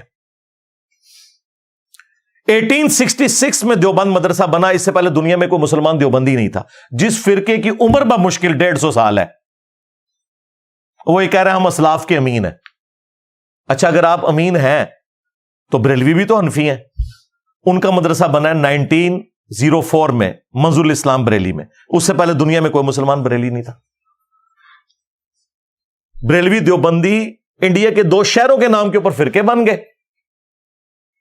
کہتے ہیں نہیں دونوں ہی حنفی ہیں. اچھا دونوں حنفی ہیں تو ایک دوسرے کو کافر کیوں سمجھتے ہیں, مسجد کیوں ادا کرتے ہیں, سر کیوں پھاڑتے ہیں ایک دوسرے کے اسلام آباد میں مسجد حاصل کرنے کے لیے؟ نہیں یہ بعد میں خراب ہوئے ہیں. جو پرانے حنفی تھے نا وہ بالکل ٹھیک تھے. توبہ پرانے اگلوں 400 سال تک 1517 سے 1917 تک سلطنت عثمانیہ نے خانہ کعبہ میں 4 مسلح ڈالے ہوئے تھے. ان کی کلٹ تصاویر بھی موجود ہیں.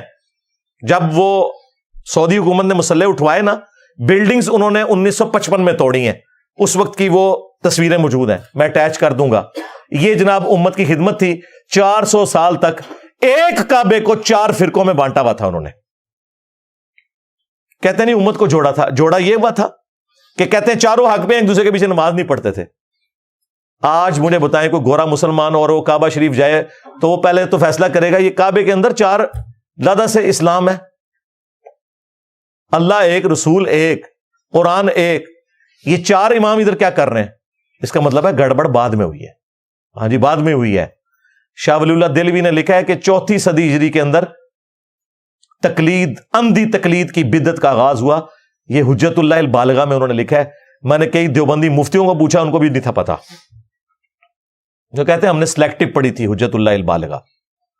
جی ہاں, شاہ ولی اللہ نے لکھا ہے سب تو وڈی بدعت امت اچ فرقہ واریت اماموں کے نام کے اوپر اندھی تقلید ہے. ان تو چھوڑے ہی کچھ نہیں. ان کا اس سے پہلے مسلمان اس کاموں میں انوالو نہیں تھے. پھر انہوں نے حنفیوں کو بھی صحیح رگڑا لگایا اس مسئلے میں. انہوں نے کہا بخاری اور مسلم کی صحت کے اوپر امت کا اتفاق ہے, ان سے بغض رکھنے والا اہل سنت سے خارج ہے. سب سے زیادہ بغض حنفی رکھتے ہیں, کیونکہ ان کی نماز کا طریقہ بخاری مسلم کے مطابق نہیں ہے. یعنی رکوع میں جاتے وقت اور رکوع سے اٹھتے وقت رفع الیدین. الٹا کوئی رفع الیدین شروع کر دے اسے کہتے ہیں انقریب قادیانی ہو جائے گا. اوے قادیانی تو تھوڑے پر آ جائے. ہاں جی, حنفی بریلوی, حنفی دیوبندی اور حنفی قادیانی. قادیانی فقہ میں حنفی ہیں, وہ بغیر رفع الیدین کے نماز پڑھتے ہیں. اور انہوں نے کیا مشہور کیا؟ جو رفلی دان شروع کرے وہ قادیانی ہو جاتا ہے. کتنا بڑا جھوٹ مشہور کیا. تو آپ لوگ ہمیں قادیانیوں کے ساتھ ملائیں تو پھر ہم تو بتائیں گے کہ قادیانی تو آپ لوگوں کے بھائی ہیں بھائی، وہ تو آپ لوگوں کے طریقے کے مطابق نماز پڑھتے ہیں. اس وقت جو ان کے مربی ہیں ان کی تو باقاعدہ ویڈیو ریکارڈ ہے کہ ہم منفی ہیں. We follow generally Imam Abu Hanifa's fatwa were very largely accepted by the Ummah, and unless we find reasons to disagree with him, we would generally follow the Fiqh Hanafiya. Investigate personally, directly. The overbearing principle should be that you follow Hazrat Imam Abu Hanifa. This is the entire attitude of Jamaat Ahmadiyya. تو دیکھ لیں اللہ کے فضل سے انہوں نے جو جو ملمہ کاری کی ہوئی تھی نا جھوٹ کی، ایک ایک کر کے اترتی جا رہی ہے اللہ کے فضل سے، الحمدللہ. تو یہ فرقہ وارانہ سارے کے سارے معاملات ان کے بزرگوں نے خراب کیے. ایک بندہ اٹھ کے سرجن والا کام کر رہا ہے، اس کو یہ کہہ رہے ہیں کہ یہ چیرا کیوں لگاتا ہے؟ بھائی سرجن کا تو کام ہی چیرا لگانا ہے. ہومیوپیتھک ادویات دینے والے واعظین وہ کسی ڈاکٹر سرجن کو گلا نہیں کر سکتے. میرے پاس تو مریض ہی وہی آتا ہے کہ جس کا علاج ہی چیرے سے ہوگا. دنیا میں کوئی ہومیوپیتھک دوائی نہیں ہے کہ اگر کسی شخص کا بائی پاس ہونے والا ہے اور وہ آپ اس کو دوائی دیں. نہ ایلوپیتھک دوائی کام آتی ہے نہ ہومیوپیتھک. وہ سیدھا ادھر گرائنڈر چلاتے ہیں، پسلیاں توڑتے ہیں، دل نکالتے ہیں، اور پھر یہ پاؤں سے ایک نس نکال کے ٹانگ میں سے ادھر فٹ کر کے اسے بائی پاس کرتے ہیں. اب جو بندہ یہ کام کرتا ہے اسے آ کے اگر کوئی ایک بھولا بھالا عالم دین یہ سمجھائے کہ جی ذرا مجادلہ احسن طریقے سے کیا کریں، یہ آپ کو چیرا لگانا گرائنڈر لگانا کیا ضروری ہوتا ہے؟ ان تمہیں پتہ ہی کسی گال دا نہیں اللہ دے بندے، میں کہہ کہاں تنوں تیرے سے ترسی کھاواں گا میں. چلو آپ کر کے بتا دیں، آپ بھی سرجن والا کام کریں. اسی طریقے سے لوگوں کی چیخیں نکلیں گی. آرتھوپیڈک سرجن کے پاس جو لوگ جاتے ہیں نا، جب وہ بازو چڑھاتا ہے تو چیخیں نکلواتا ہے. وہ کیوں نہ نکلوائے بھائی، اس سے بغیر وہ بازو چڑھ نہیں سکتا. آج تک آرتھوپیڈک سرجن کو تو کسی نے نہیں کہا کہ بھئی آپ کی کلینک سے ہر وقت چیخوں کی آواز آتی ہے. لوگ کہتے ہیں اس کا کام ہی ایسا ہے. سرکار ہمارا بھی کام ایسا ہے. ہاں اللہ کے فضل سے یہ کام بھی ہے اور باقی کام بھی ہم کرتے ہیں. ہومیوپیتھک علاج بھی ہے. میرے درود شریف کے فضائل کے اوپر بھی 5-5 گھنٹے کے لیکچر ہیں. نماز کے پریکٹیکل کے اوپر بھی میرے لیکچرز ہیں. سبحان اللہ وبحمدہ سبحان اللہ العظیم کی فضیلت پہ بھی، صبح شام کے اذکار کے اوپر بھی، فرض نماز کے بعد کے اذکار کے اوپر بھی، ایک ایک ٹاپک کے اوپر. یہ تو جنرل سٹور ہے اور فری ہے بالکل. تم لوگ چندے لے کے کام کرتے ہو، ہم اپنی جیب سے کھلا کے کرتے ہیں. یہ فرق ہے. تو سرجن والا کام جو کر رہا ہے اسے آپ کرنے دیں. اگر آپ نہیں کر سکتے تو یہ تو نہ کہیں کہ آپ اس طرح نہیں اس طرح کر لیں، بھائی تسی کر کے دس دو. نہیں انجینئر صاحب یہ تو بڑا مشکل کام ہے، یہ آپ ہی کر سکتے ہیں، تو پھر منو کرن دو. سیدھی جی گل ہے. علمی پوائنٹ نمبر 4 اور وہ ہے اللہ کے محبوب صلی اللہ علیہ وآلہ وسلم کی تعلیمات اس حوالے سے کیا ہیں کہ آپ نے قرآن و سنت کو فائنل اتھارٹی ماننا ہے اور بڑے سے بڑے کسی بزرگ کی کوئی پرواہ نہیں کرنی. یہ ہمارے محبوب صلی اللہ علیہ وآلہ وسلم نے ہمیں سکھایا. اس کانٹیکسٹ میں ایک آیت ہے سورہ التوبہ کی آیت نمبر 31. اتخذوا احبارهم ورهبانهم اربابا من دون اللہ. یہود و نصارہ نے اپنے علماء کو اور اپنے صوفیوں کو یعنی جوگیوں کو، راہبوں کو رب مان لیا ہوا تھا اللہ کے مقابلے کے اوپر. اس آیت کے کانٹیکسٹ میں جامعہ ترمذی میں ایک حدیث ہے اور شیخ البانی اسے سلسلہ احادیث صحیحہ کے اندر بھی لے کے آئے ہیں کہ عدی ابن حاتم جو مشہور فیاض عرب کے حاتم تائی کے بیٹے تھے، وہ مسلمان ہوئے اور کہتے ہیں میرے گلے میں سلیو لٹکی ہوئی تھی. میں نبی الاسلام کی خدمت میں حاضر ہوا. میں نے کہا یا رسول اللہ قرآن میں ایک آیت ایسی ہے جو کھٹکتی ہے میرے دل میں. نبی الاسلام نے فرمایا کہ کون سی آیت؟ تو انہوں نے یہی آیت پڑھی اتخذوا احبارهم ورهبانهم اربابا من دون اللہ. یہود و نصارہ نے اپنے علماء کو اور راہبوں کو اپنا رب مان لیا تھا اللہ کے مقابلے پر. تو ان کا یا رسول اللہ ہم نے تو کبھی بھی اپنے علماء کی کوئی پرستش اس حوالے سے نہیں کی؟ تو نبی علیہ السلام نے فرمایا کیا جب تمہارے علماء اور راہب کسی بات کو حلال یا حرام کہتے تھے اپنی مرضی سے تو تم ان کے فتووں کو مان نہیں لیا کرتے تھے؟ ان کا یا رسول اللہ ایسا ہی تھا. فرمایا یہی تو ان کو رب بنانا ہے. یعنی نبی علیہ السلام دوسرے معنوں میں پتہ کیا کہہ رہے تھے؟ اے عدی ابن حاتم، تم نے کر لینا تھا غور کہ احبار اور رہبان کا خدا اور ہے، کتابوں کا خدا اور. کیونکہ نبی علیہ السلام ایک عام آدمی کو کہہ رہے ہیں کہ تو نے کیوں اپنے مولویوں اور اپنے بزرگ بابوں کے فتووں کے اوپر بنیاد رکھ لی؟ تمہیں دیکھنا چاہیے تھا کہ حق بات کیا ہے. یہ نبی علیہ السلام کی بھی تعلیمات ہیں کہ مرنے سے پہلے اے مسلمان کر لے اس پہ غور، کتابوں کا خدا اور ہے، بابوں کا خدا اور. اگرچہ بابے بھی اسی خدا کے ماننے والے تھے، لیکن ان کوالٹیز کے ساتھ نہیں جو قرآن و سنت میں آئی ہیں، بلکہ ان کوالٹیز کے ساتھ جو ان کے بزرگوں نے سکھائی ہیں. ہم ان بابوں کو مانتے ہیں جو کتابوں کو مانتے ہیں. یہ بھی ہمارے بابے ہیں، لیکن دیکھیں ہم نے ان کو احترام سے یہاں رکھا ہوا ہے. ان کی کتابوں کو آج 1200 سال بعد بھی ہم رسپیکٹ دے رہے ہیں، کیونکہ انہوں نے اپنے نبی کے ساتھ غداری نہیں کی. انہوں نے قرآن و سنت کی تعلیمات ہم تک پہنچائی ہیں. تو ہم ان بابوں کو مانتے ہیں جو کتابوں کو مانتے ہیں. جو کتابوں کے غدار ہیں ان بابوں کو ہم نہیں مانتے. بالکل سیدھی سی بات ہے. تو نبی علیہ السلام کی یہ حدیث بالکل اس بات کا ثبوت ہے کہ علماء اور بزرگوں کی بات کو بغیر تحقیق کے ماننا اور اسے کاؤنٹر ویریفائی نہ کرنا یہ یہود و نصارہ کا طریقہ ہے. سورۃ الاحقاف میں اللہ تعالیٰ نے ہمارے محبوب علیہ السلام کو علمی ڈیبیٹ کرنے کا طریقہ سکھایا. ایتونی بکتاب من قبل ھذا او اثارۃ من علم ان کنتم صادقین.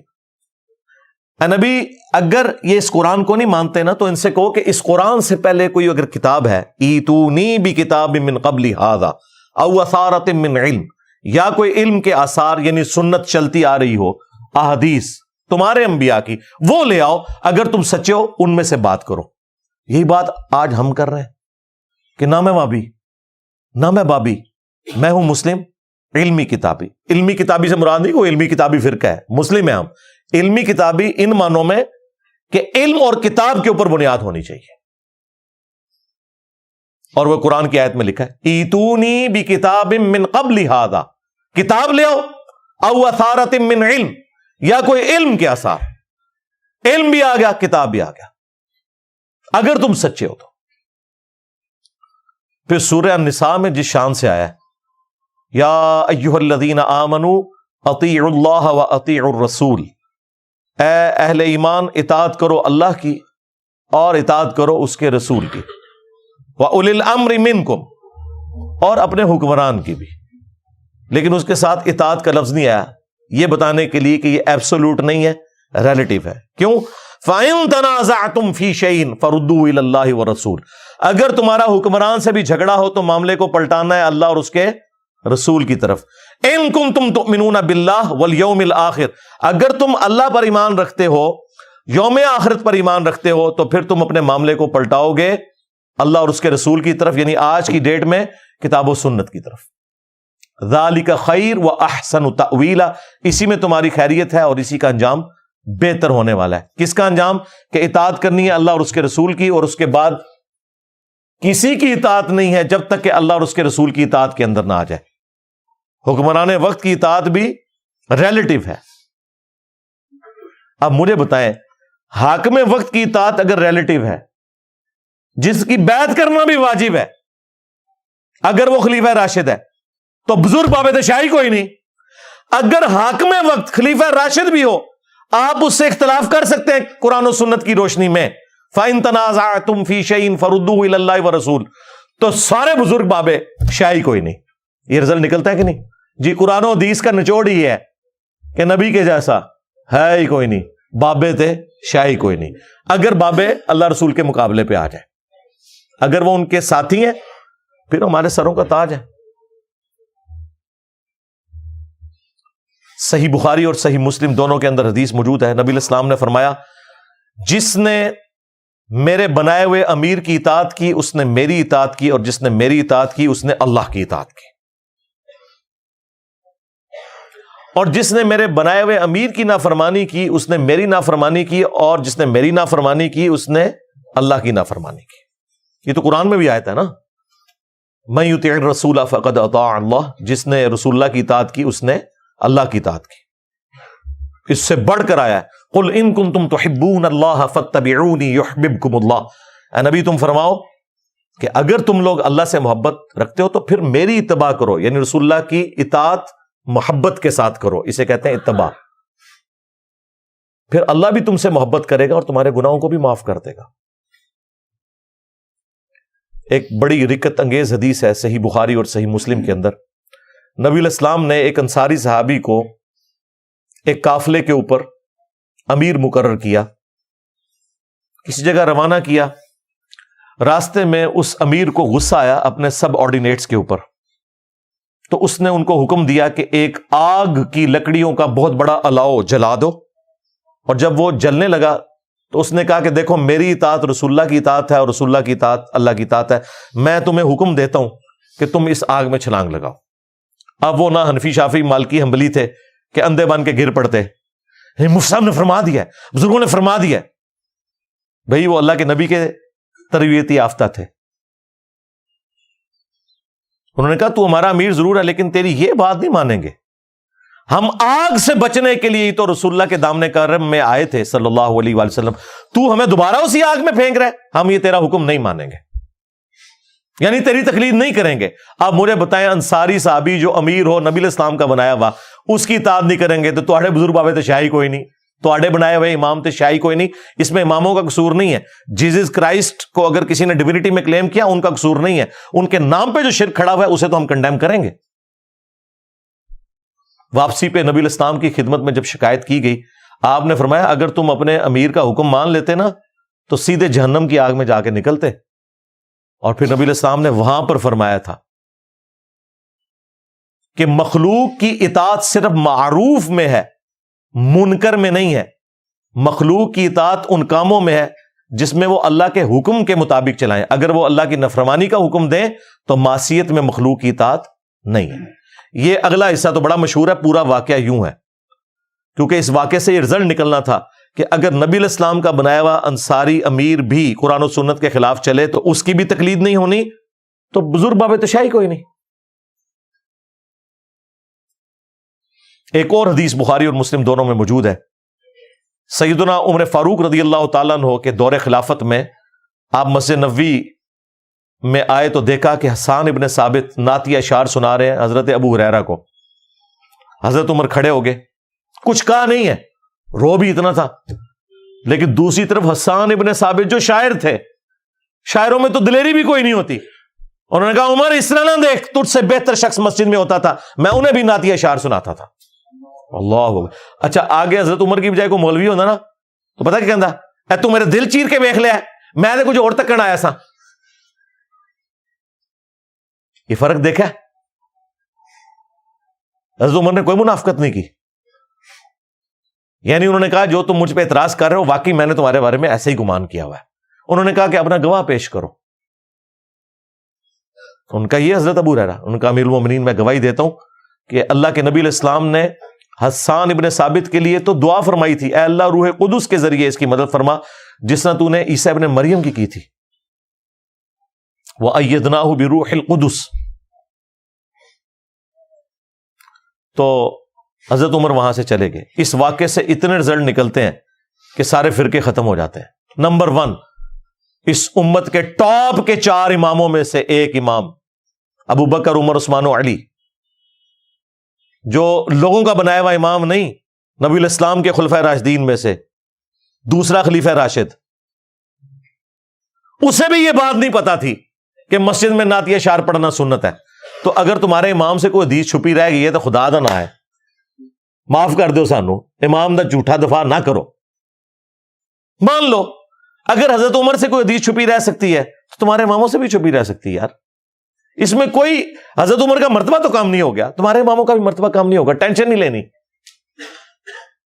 دوسرا، بڑی سے بڑی شخصیت سے بھی قرآن و سنت کی روشنی میں اختلاف ہو سکتا ہے، خواہ وہ خلیفہ راشد حضرت عمر ہی کیوں نہ ہو۔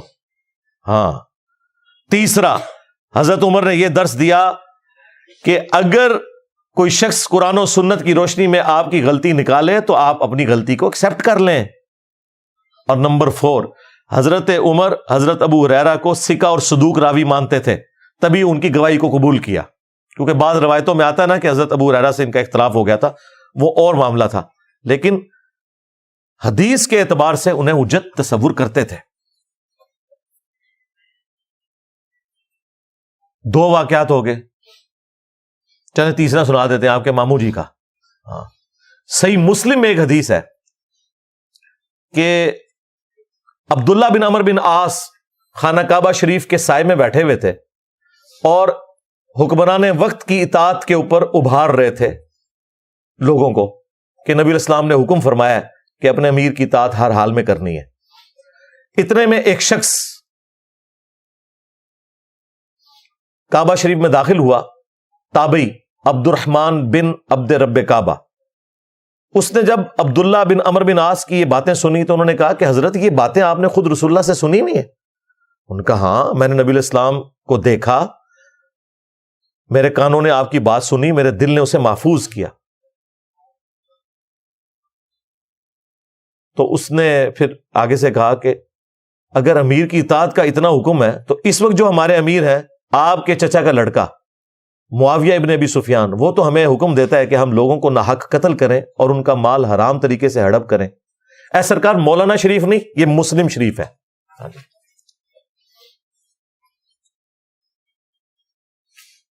اب ہمیں بتائیں کہ ہم قرآن کے مطابق چلیں یا اپنے امیر کی اطاعت کریں؟ اب یہ بڑا بھاری جملہ تھا۔ حضرت عبداللہ بن عمر بن عاص تھوڑی دیر کے لیے تو خاموش ہو گئے، پھر سر اٹھا کے کہا کہ معاویہ کی اطاعت کرو ان کاموں میں جس میں اللہ کے مطابق چلائے، اور جن معاملات میں وہ تمہیں اللہ کی مخالفت کا کہے تم اس کی نافرمانی کرو، اور آندہ سے انجینئر کی ویڈیوز دیکھنا چھوڑ دو۔ یہ میں نے تفرن کے طور پہ بات کی ہے، امام مسلم سے میں نے حدیث نہیں داخل کروائی اور نہ اس بندے کو میں نے وہاں لانچ کیا تھا۔ تو یہ ہے مسلمانوں کا عقیدہ کہ حاکم وقت اگر قرآن و سنت کے خلاف چلائے آپ نے اس کی بات نہیں ماننی۔ اور اس تابعی نے پھر قرآن کی آیت کوٹ کی، سورہ النساء کی آیت نمبر 29، یا ایھا الذین آمنوا لا تأکلوا اموالکم بینکم بالباطل، اے ایمان والو ایک دوسرے کا مال باطل طریقے سے ہڑپ مت کرو۔ پھر آگے چل کے آتا ہے کہ ایک دوسرے کو قتل بھی نہ کرو ناحق۔ اب دیکھیں، ایک تابعی صحابی کو کہہ رہا ہے کہ قرآن میں تو یہ لکھا ہے، اور تمہارے چچا کا لڑکا معاویہ ابن ابی سفیان رضی اللہ تعالیٰ عنہ، ہم تو ظاہر احترام سے ہی نام لیں گے، وہ ہمیں یہ کہہ رہے ہیں، تو وہ بھی آگے اس اختلاف کو ایکسپٹ کر کے یہ کہہ رہے ہیں کہ تم ٹھیک کہہ رہے ہو، تم نے قرآن کے مطابق چلنا ہے، ان کے مطابق نہیں چلنا۔ اور یہاں یہ دیکھ لیں آپ، یہاں کہتے ہیں بزرگوں نے فرما دیا جی، انجینئر کو زیادہ پتہ ہے ہمارے بزرگوں کی اتنی خدمات ہیں، وہ خدمات تو میں نے آج بتا دی آپ کو کتنی ہے۔ آخری علمی پوائنٹ نمبر 5، یہ علمی پوائنٹ نمبر 5 کے اوپر بھی میں 1 گھنٹہ اور بول سکتا ہوں، لیکن میں صرف برکت کے لیے چھوڑ رہا ہوں، جس طرح وہ ٹرمینیٹر 1 کے اینڈ کے اوپر کچھ چھوڑ دیتے ہیں، پھر ٹرمینیٹر 2 کے اینڈ کے اوپر، تاکہ وہ اگلی قسط آ جائے۔ ٹھیک ہے، تو اگلی قسط آئے گی، مجھے پتا یہ آئے گی، کوئی نہ کوئی ایسا موقع آ جائے گا۔ صرف میں فی الوقت یہ علمی پوائنٹ نمبر 5 میں وہ چیز چھوڑ رہا ہوں آپ کے لیے حوالوں کے طور پہ، ان کی انجینئرنگ نہیں کر رہا۔ اور جو امیر تنظیم ہے اس وقت، شجاع الدین شیخ صاحب حافظہ اللہ تعالی، میں ان سے ریکویسٹ کروں گا کہ آپ نے جو مجھے مشورہ دیا وَجَادِلْهُمْ بِالَّتِي هِيَ أَحْسَنُ، تو یہی مجادلہ حسن طریقے سے کرتے ہوئے آپ نے اپنے فرقہ دیوبندیہ جس سے اس جماعت نے جنم لیا ان کی اصلاح کی کوشش کریں گے اپنے انداز میں۔ مواد میں آپ کو دے دیتا ہوں، آپ نے ان کو آسان طریقے سے بتانا ہے کہ یہ عقائد قرآن و سنت کے بالکل منافی ہیں۔ اور اس کے لیے میں کوئی تاریخ کی کتاب نہیں اٹھا رہا، کوئی ملفوظات شریف نہیں اٹھا رہا، میں دیوبند کے عقیدوں کی ٹیکسٹ بک جو ہے المحند علی المفند، ہند کی تلوار ایک سٹھیائے ہوئے بابے، ایک پاگل انسان کے اوپر، اور پاگل انسان انہوں نے اعلی حضرت بریلوی کو کہا، ہاں جی، اس سے آپ کو کچھ حوالے دوں گا، اور میں آپ سے ریکویسٹ کروں گا کہ یہ جو حوالے ہیں نا ان کو آپ نے احسن طریقے سے مجادلہ کر کے ان کو بھی سمجھانا ہے اور ان کے ماننے والوں کو بھی سمجھانا ہے. پہلے تو کتاب کا نام احمد رضا بریلوی کو انہوں نے مفند کہا. یہ آپ نے ان کو سمجھانا ہے کہ ہمارے بزرگوں نے غلطی کی ہے, یہ سمجھانے کا انداز نہیں ہوتا. دوسرا, انہوں نے اس میں لکھا کہ احمد رضا بریلوی اور ان کی پوری جماعت ایک شیطانی لشکر ہے جو ہم پہ حملہ آور ہوا ہے, جیسا کہ انبیاء کرام پر شیاطین حملہ آور ہوتے تھے, علماء دیوبند رضی اللہ عنہم پر یہ حملہ آور ہوئے ہیں. 14ویں صدی کے مولویوں رضی اللہ عنہم. تو شیطان کا مطلب یہ ہے کہ کافر کہہ دیا نا, شیطان انبیاء پہ مسلمان شیاطین حملہ آور ہوتے تھے, کافر ہوتے تھے. اچھا, تیسرا اس میں انہوں نے کہا کہ محمد بن عبد الوہاب صاحب کی پوری جماعت جو ہے یہ وہابی فرقہ اہل حدیث, یہ خوارج کی ایک جماعت ہے, ان کو خارجی کہا. یہ آپ نے آسان طریقے سے انہیں سمجھانا ہے. چوتھی بات, اس کتاب کے اوپر آپ کے حکیم الامت اشرف علی تھانوی صاحب اور ڈاکٹر اسرار صاحب کے حکیم الامت اشرف علی تھانوی صاحب کے سگنیچر ہوئے ہیں اور 30 علماء کے مزید سگنیچر ہیں, جس میں آپ کی جماعت کے بزرگان دین یوسف لدھیانوی صاحب بھی اور یہ لوگ بھی شامل ہیں سارے. بعد والے بھی اس میں اپنے سگنیچر وقت کے ساتھ ایڈ کر کے نا اس کو یعنی انڈورس کرتے رہتے ہیں. تو آپ نے یہ بتانا ہے کہ اشرف علی تھانوی صاحب نے اس طرح کی کتاب کو انڈورس کیوں کیا. ٹھیک ہے جی, 4 باتیں ہوں گی. 5ویں بات, اس میں عقیدہ انہوں نے لکھا ہے کہ ہم بزرگوں کی قبروں اور سینوں سے فیض لینے کے قائل ہیں. ہم بزرگوں کی قبروں اور سینوں سے فیض لینے کے قائل ہیں, اس طریقے پہ نہیں جو عوام میں رائج ہے, اس طریقے پہ جو خواص میں ہے. اب وہ خواص میں کون سا ہے وہ آپ نے ہمیں بتانا ہے. انہوں نے تو آپ کو نہیں بتانا, ہم بتا دیتے ہیں کہ کیا ہے خواص کے اندر. بتا دیں کس طریقے سے بتائیں قبروں سے. جی انہوں نے بتایا ہوا ہے, اشرف علی تھانوی صاحب نے خود اس کی شرح میں کتاب لکھ دی ارواح ثلاثہ. اس میں انہوں نے لکھا ہے کہ قاسم نانوتوی صاحب مرنے کے 6 سال کے بعد خواب میں نہیں بیداری میں اپنی قبر سے نکلے, دیوبند کے 2 مولویوں کی صلح کرا کے دوبارہ قبر میں واپس چلے گئے. اور جس مولوی کے پاس آئے تھے سخت سردیوں کے اندر بھی لحاف کے اندر اس کا پسینہ چھوٹ گیا. ظاہر ہے مردہ نکل کے آ جائے تو ظاہر ہے بڑے بڑے بزرگان دین کا پسینہ نکل جائے گا. تو یہ قبر سے جائز طریقے سے یوں فیض ملتا ہے.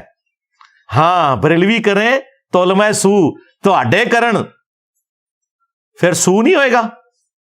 اور میں دسنا تو پھر سو کر دینے. اور سینوں سے فیض وہ بھی انہوں نے بتایا.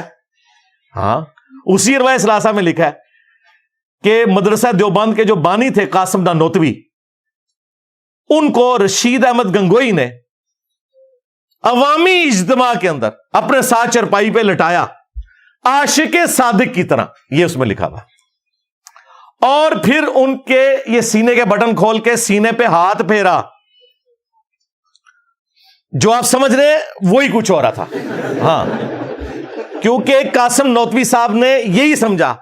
ان کا میاں لوگ کیا کہیں گے, یعنی آپ یہ جو حرکتیں کر رہے ہیں لوگ کیا سوچیں گے, آپ یہ کیا کر رہے ہیں. یہ مفتی عبدالعزیز کی ویڈیو تو ابھی نکلی ہے نا, اور باقی لوگوں کی, یہ پرانوں کی میں بتا رہا ہوں. اس زمانے میں کیمرہ ہوتا تو ویڈیو بھی آپ کو دکھا دیتا. ہاں ظاہر ہے یہ جلسوں کی ویڈیوز بناتے ہیں نا, تو یہ پبلکلی ہوا ہے, کمرے میں نہیں ہوا. اور دیکھیں نقل کون کر رہا ہے, اشرف علی تھانوی صاحب اپنی منجی ٹھوک گئے. اور کتاب کا نام ہے حقائق اولیاء ارواح ثلاثہ. اولیاء اللہ کی یہ کرامات اور حقائقیں لکھ رہے ہیں. تو کہہ رہے ہیں میاں لوگ کیا کہیں گے. تو آگے سے گنگوئی صاحب کو پھر بھی حیا نہیں ہے, انہوں نے کہا بھائی کہنے دو لوگوں کو, ہاں جو بھی کہیں, ہم نے ایسے ہی کرتے رہنا.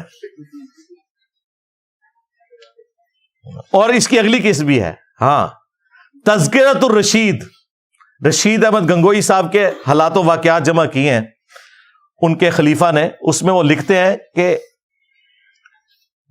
رشید احمد گنگوئی صاحب کہتے ہیں کہ ایک رات میں نے خواب میں دیکھا کہ قاسم میاں, وہی قاسم نانوتوی صاحب جن کو انہوں نے بستر پہ لٹایا تھا نا اپنے ساتھ, اور وہ چیخیں مار رہے تھے, میاں میاں کر رہے تھے, وہ خواب میں بھی ان کا پیچھا نہیں چھوڑتے تھے. ظاہر ہے آپ دن کو جو کچھ سوچیں گے وہی کچھ خواب میں آئے گا. وہ کہتے ہیں میں نے دیکھا قاسم میاں دلہن کی شکل میں میرے خواب میں آئے ہیں. اور پھر آگے بھی جو ہے نا, ہاں وہ بھی انہوں نے اس میں ذکر کیا ہے. ہاں وہ ہم کیمرے میں دکھا دیں گے. اور پھر اس کی تعبیر انہوں نے کی کہ اس سے مراد یہ کہ وہ میرے شاگردوں کو آگے لے کے چلیں گے، یعنی یہ روحانیت کے لیے. یہ نہیں انہوں نے کہا کہ میں نے اپنی دلہن کو قاسم کی شکل میں دیکھا، نہیں، وہ کہتے ہیں قاسم نوتوی دلہن کی شکل میں میرے خواب میں آئی اور پھر وہ نفع بھی ہمیں ایک دوسرے سے پہنچائی. یہ سارا کچھ لکھا ہوا ہے اس میں. تو میں نے کہا اگر کسی کو یہ نہ پتا چلے کہ بزرگوں کی قبروں اور سینوں سے فیض کیا ہے تو میں خود ہی آپ کو اس کی تشریح کر دوں. ابھی قرآن و سنت کی روشنی میں اس کا پوسٹ مارٹم چھوڑ رہا ہوں، جو میں نے کہا میں چھوڑ دوں گا، وہ میں قرآن و سنت کی روشنی میں جو پوسٹ مارٹم ہے وہ چھوڑ رہا ہوں. فی الوقت یہ کہیں سے بھاگے نہ، میں آپ کو وہ ساتھ بتا رہا ہوں. یہ 5 باتیں ہو گئی. چھٹی بات، المہند علی المفند میں انہوں نے لکھا کہ رسول اللہ کی قبر مبارک اللہ تعالیٰ کے عرش، کعبہ اور کرسی سے بھی افضل ہے. عرش سے افضل رسول اللہ کی قبر مبارک کو انہوں نے ڈکلیئر کیا. کسی آیت اور حدیث کا حوالہ نہیں دیا، کوئی دلیل پیش نہیں کی، صرف ایک جو اپنے بزرگوں کی قبروں کے ساتھ لوگوں کو جوڑنے کے لیے نبی الاسلام کی قبر مبارک کے بارے میں ایک جھوٹا عقیدہ بیان کیا. اس کا میں پوسٹ مارٹم قرآن و سنت کی روشنی میں آلریڈی کئی دفعہ کر چکا ہوں. آپ نے یہ بتانا ہے یہ عقیدہ نکالا کہاں سے ہے. تو آپ کو یہ کہیں گے کہ اصل میں نا انسان کی جو قبر کی مٹی ہے اسی سے اس کا خمیر اٹھایا جاتا ہے. تو بیسیکلی نبی الاسلام قبر مبارک میں جس جگہ آرام کر رہے ہیں نا، تو وہ مٹی آپ کے جسم کا حصہ ہے، اور رسول اللہ جو ہیں وہ اشرف المخلوقات ہیں، اس لیے عرش بھی ایک مخلوق ہے، تو نبی الاسلام عرش سے افضل ہے. نہ دھوکہ دینا بند کرو. انہوں نے کہا وہ حصہ زمین جو رسول اللہ کے ساتھ ٹچ ہے، رسول اللہ کو انہوں نے افضل نہیں کہا. وہ کہتے نہیں اس میں سے نکلا ہے، تو اس میں سے اگر نکلے ہیں تو حضرت ابوبکر عمر بھی پھر اللہ کے عرش سے افضل ہوئے، کیونکہ وہ مٹی تو کٹی ہے وہاں پہ. اور آخری بات، نبی الاسلام کی قبر مبارک کا کوئی حصہ آپ سے ٹچ ہی نہیں کیے ہوئے، کیونکہ مسلم شریف میں حدیث ہے کہ نبی الاسلام کو دفنانے سے پہلے قبر مبارک میں سرخ رنگ کی ایک چادر بچھائی گئی تھی تاکہ وہ مٹی نبی الاسلام کے جسم میں عطر کو ٹچ ہی نہ کرے. بیسیکلی شیطان انہیں پٹی پڑھاتا ہے. انہوں نے الرحمن علی العرش استوى، رحمان اپنے عرش پر مستوی ہوا جیسا کہ اس کی شان کے لائق ہے. ہم نہ جہمیہ ہیں نہ مجسمہ ہیں، جیسا کہ اس کی شان کے لائق ہے. وہ ہماری رگے جان کے بھی قریب ہے جیسا کہ اس کی شان کے لائق ہے. تو اس کے ایکویلنٹ انہوں نے قبر رسول کو کھڑا کیا. یہ پیچھے ریزن تھی، نبی علیہ السلام کی بات نہیں ہو رہی. 6 چیزیں ہوگی. اور 7واں بھی عقیدہ انہوں نے لکھا کہ نبی علیہ السلام کی قبر مبارک میں زندگی کو ہم دنیا کی سی مانتے ہیں. قرآن تو کہہ رہا ہے کہ تمہیں اس زندگی کا شعور ہی نہیں ہے، یہ کہتے ہیں دنیا کی سی. وہ کہتے ہیں اصل میں ہم نے دنیا کی سی اس لیے کہا ہے وہ آخرت کی زندگی، لیکن وہ دنیا کی سی اس طرح ہے کہ دیکھیں نبی علیہ السلام نے حضرت موسیٰ علیہ السلام کو شب معراج نماز پڑھتے ہوئے دیکھا. اسی طریقے سے صحیح مسلم میں ہی آتا ہے کہ نبی علیہ السلام نے شب معراج بیت المقدس میں انبیاء کی امامت کروائی. تو باقی انبیاء بھی قبروں سے نکل کے آئے تھے. یہ سب کچھ برزخی معاملہ ہے. وہ کہتے ہیں چونکہ یہ ایک دنیاوی کی طرح نظر آتا ہے اس لیے ہم کہتے ہیں دنیا کی سی. یہ اس کی تعویل کرتے ہیں. یہ بالکل جھوٹ بول رہے ہیں، یہ حقیقتاً دنیا کی سی مانتے ہیں. کیوں؟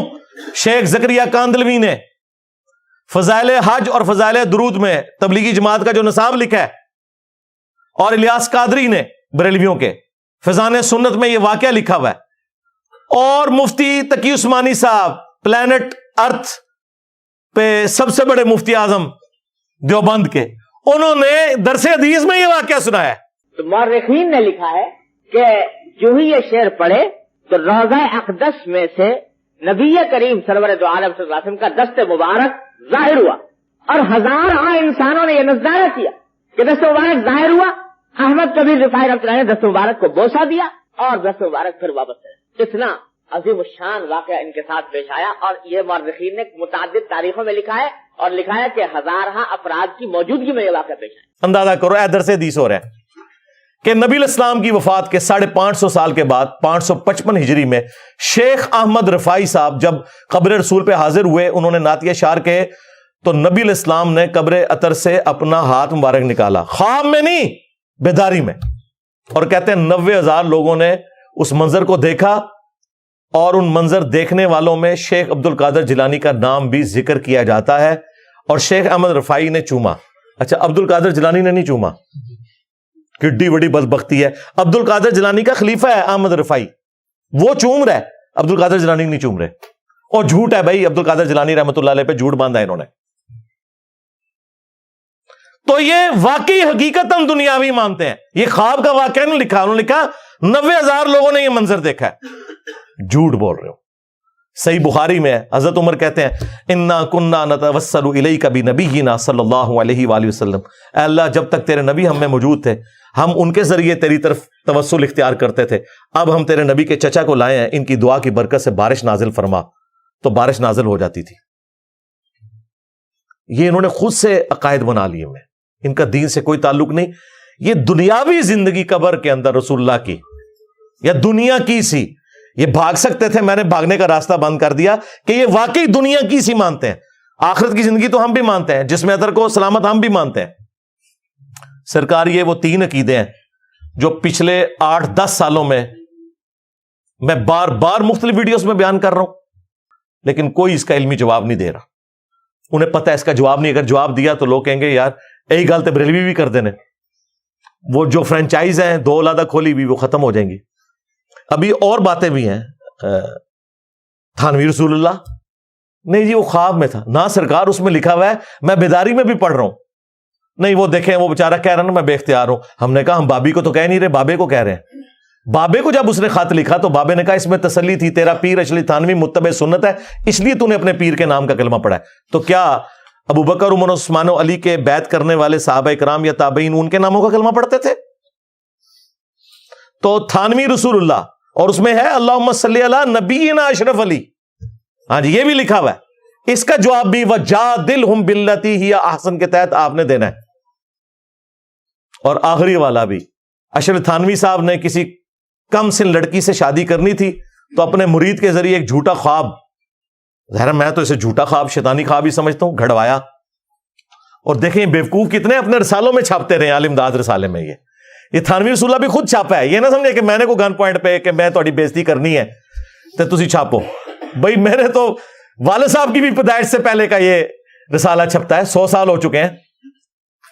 تو اس رسالے میں انہوں نے ایک تو یہ واقعہ لکھا، اور ایک اور رسالے میں عالم داد میں انہوں نے لکھا کہ ایک مرید نے خواب دیکھا ہے کہ حضرت عائشہ جو ہیں سلام اللہ علیہا وہ تھانوی صاحب کے گھر آئی ہیں۔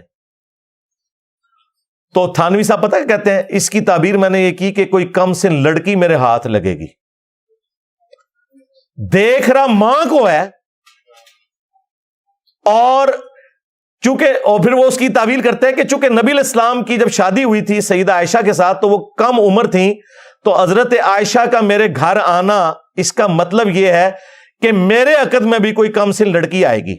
یہ یعنی یہ جو آج کے صرف مفتی نہیں ہے جو مطلب مریدنیوں سے یا شاگردنیوں سے شادیاں کرتے ہیں، پرانے میں یہی کچھ سمجھے۔ اور تختہ مشق کس کو؟ اما عائشہ کو سلام اللہ علیہا۔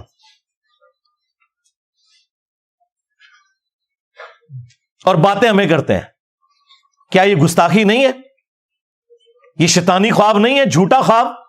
دیکھ رہے ماں کو، النبی اولا بالمؤمنین من انفسہم وازواجہ امہاتہم، نبی مومنین کی جانوں سے بڑھ کر ان پر حق رکھتے ہیں، نبی کی بیویاں امت کی مائیں ہیں،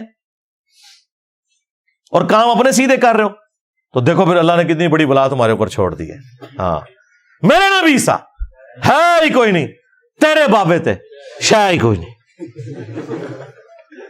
صلو علی محمد وآل محمد، اللہم صلی علی محمد وعلی آل محمد واصحاب محمد وازواج محمد وامت محمد اجمعین الی یوم الدین، آمین۔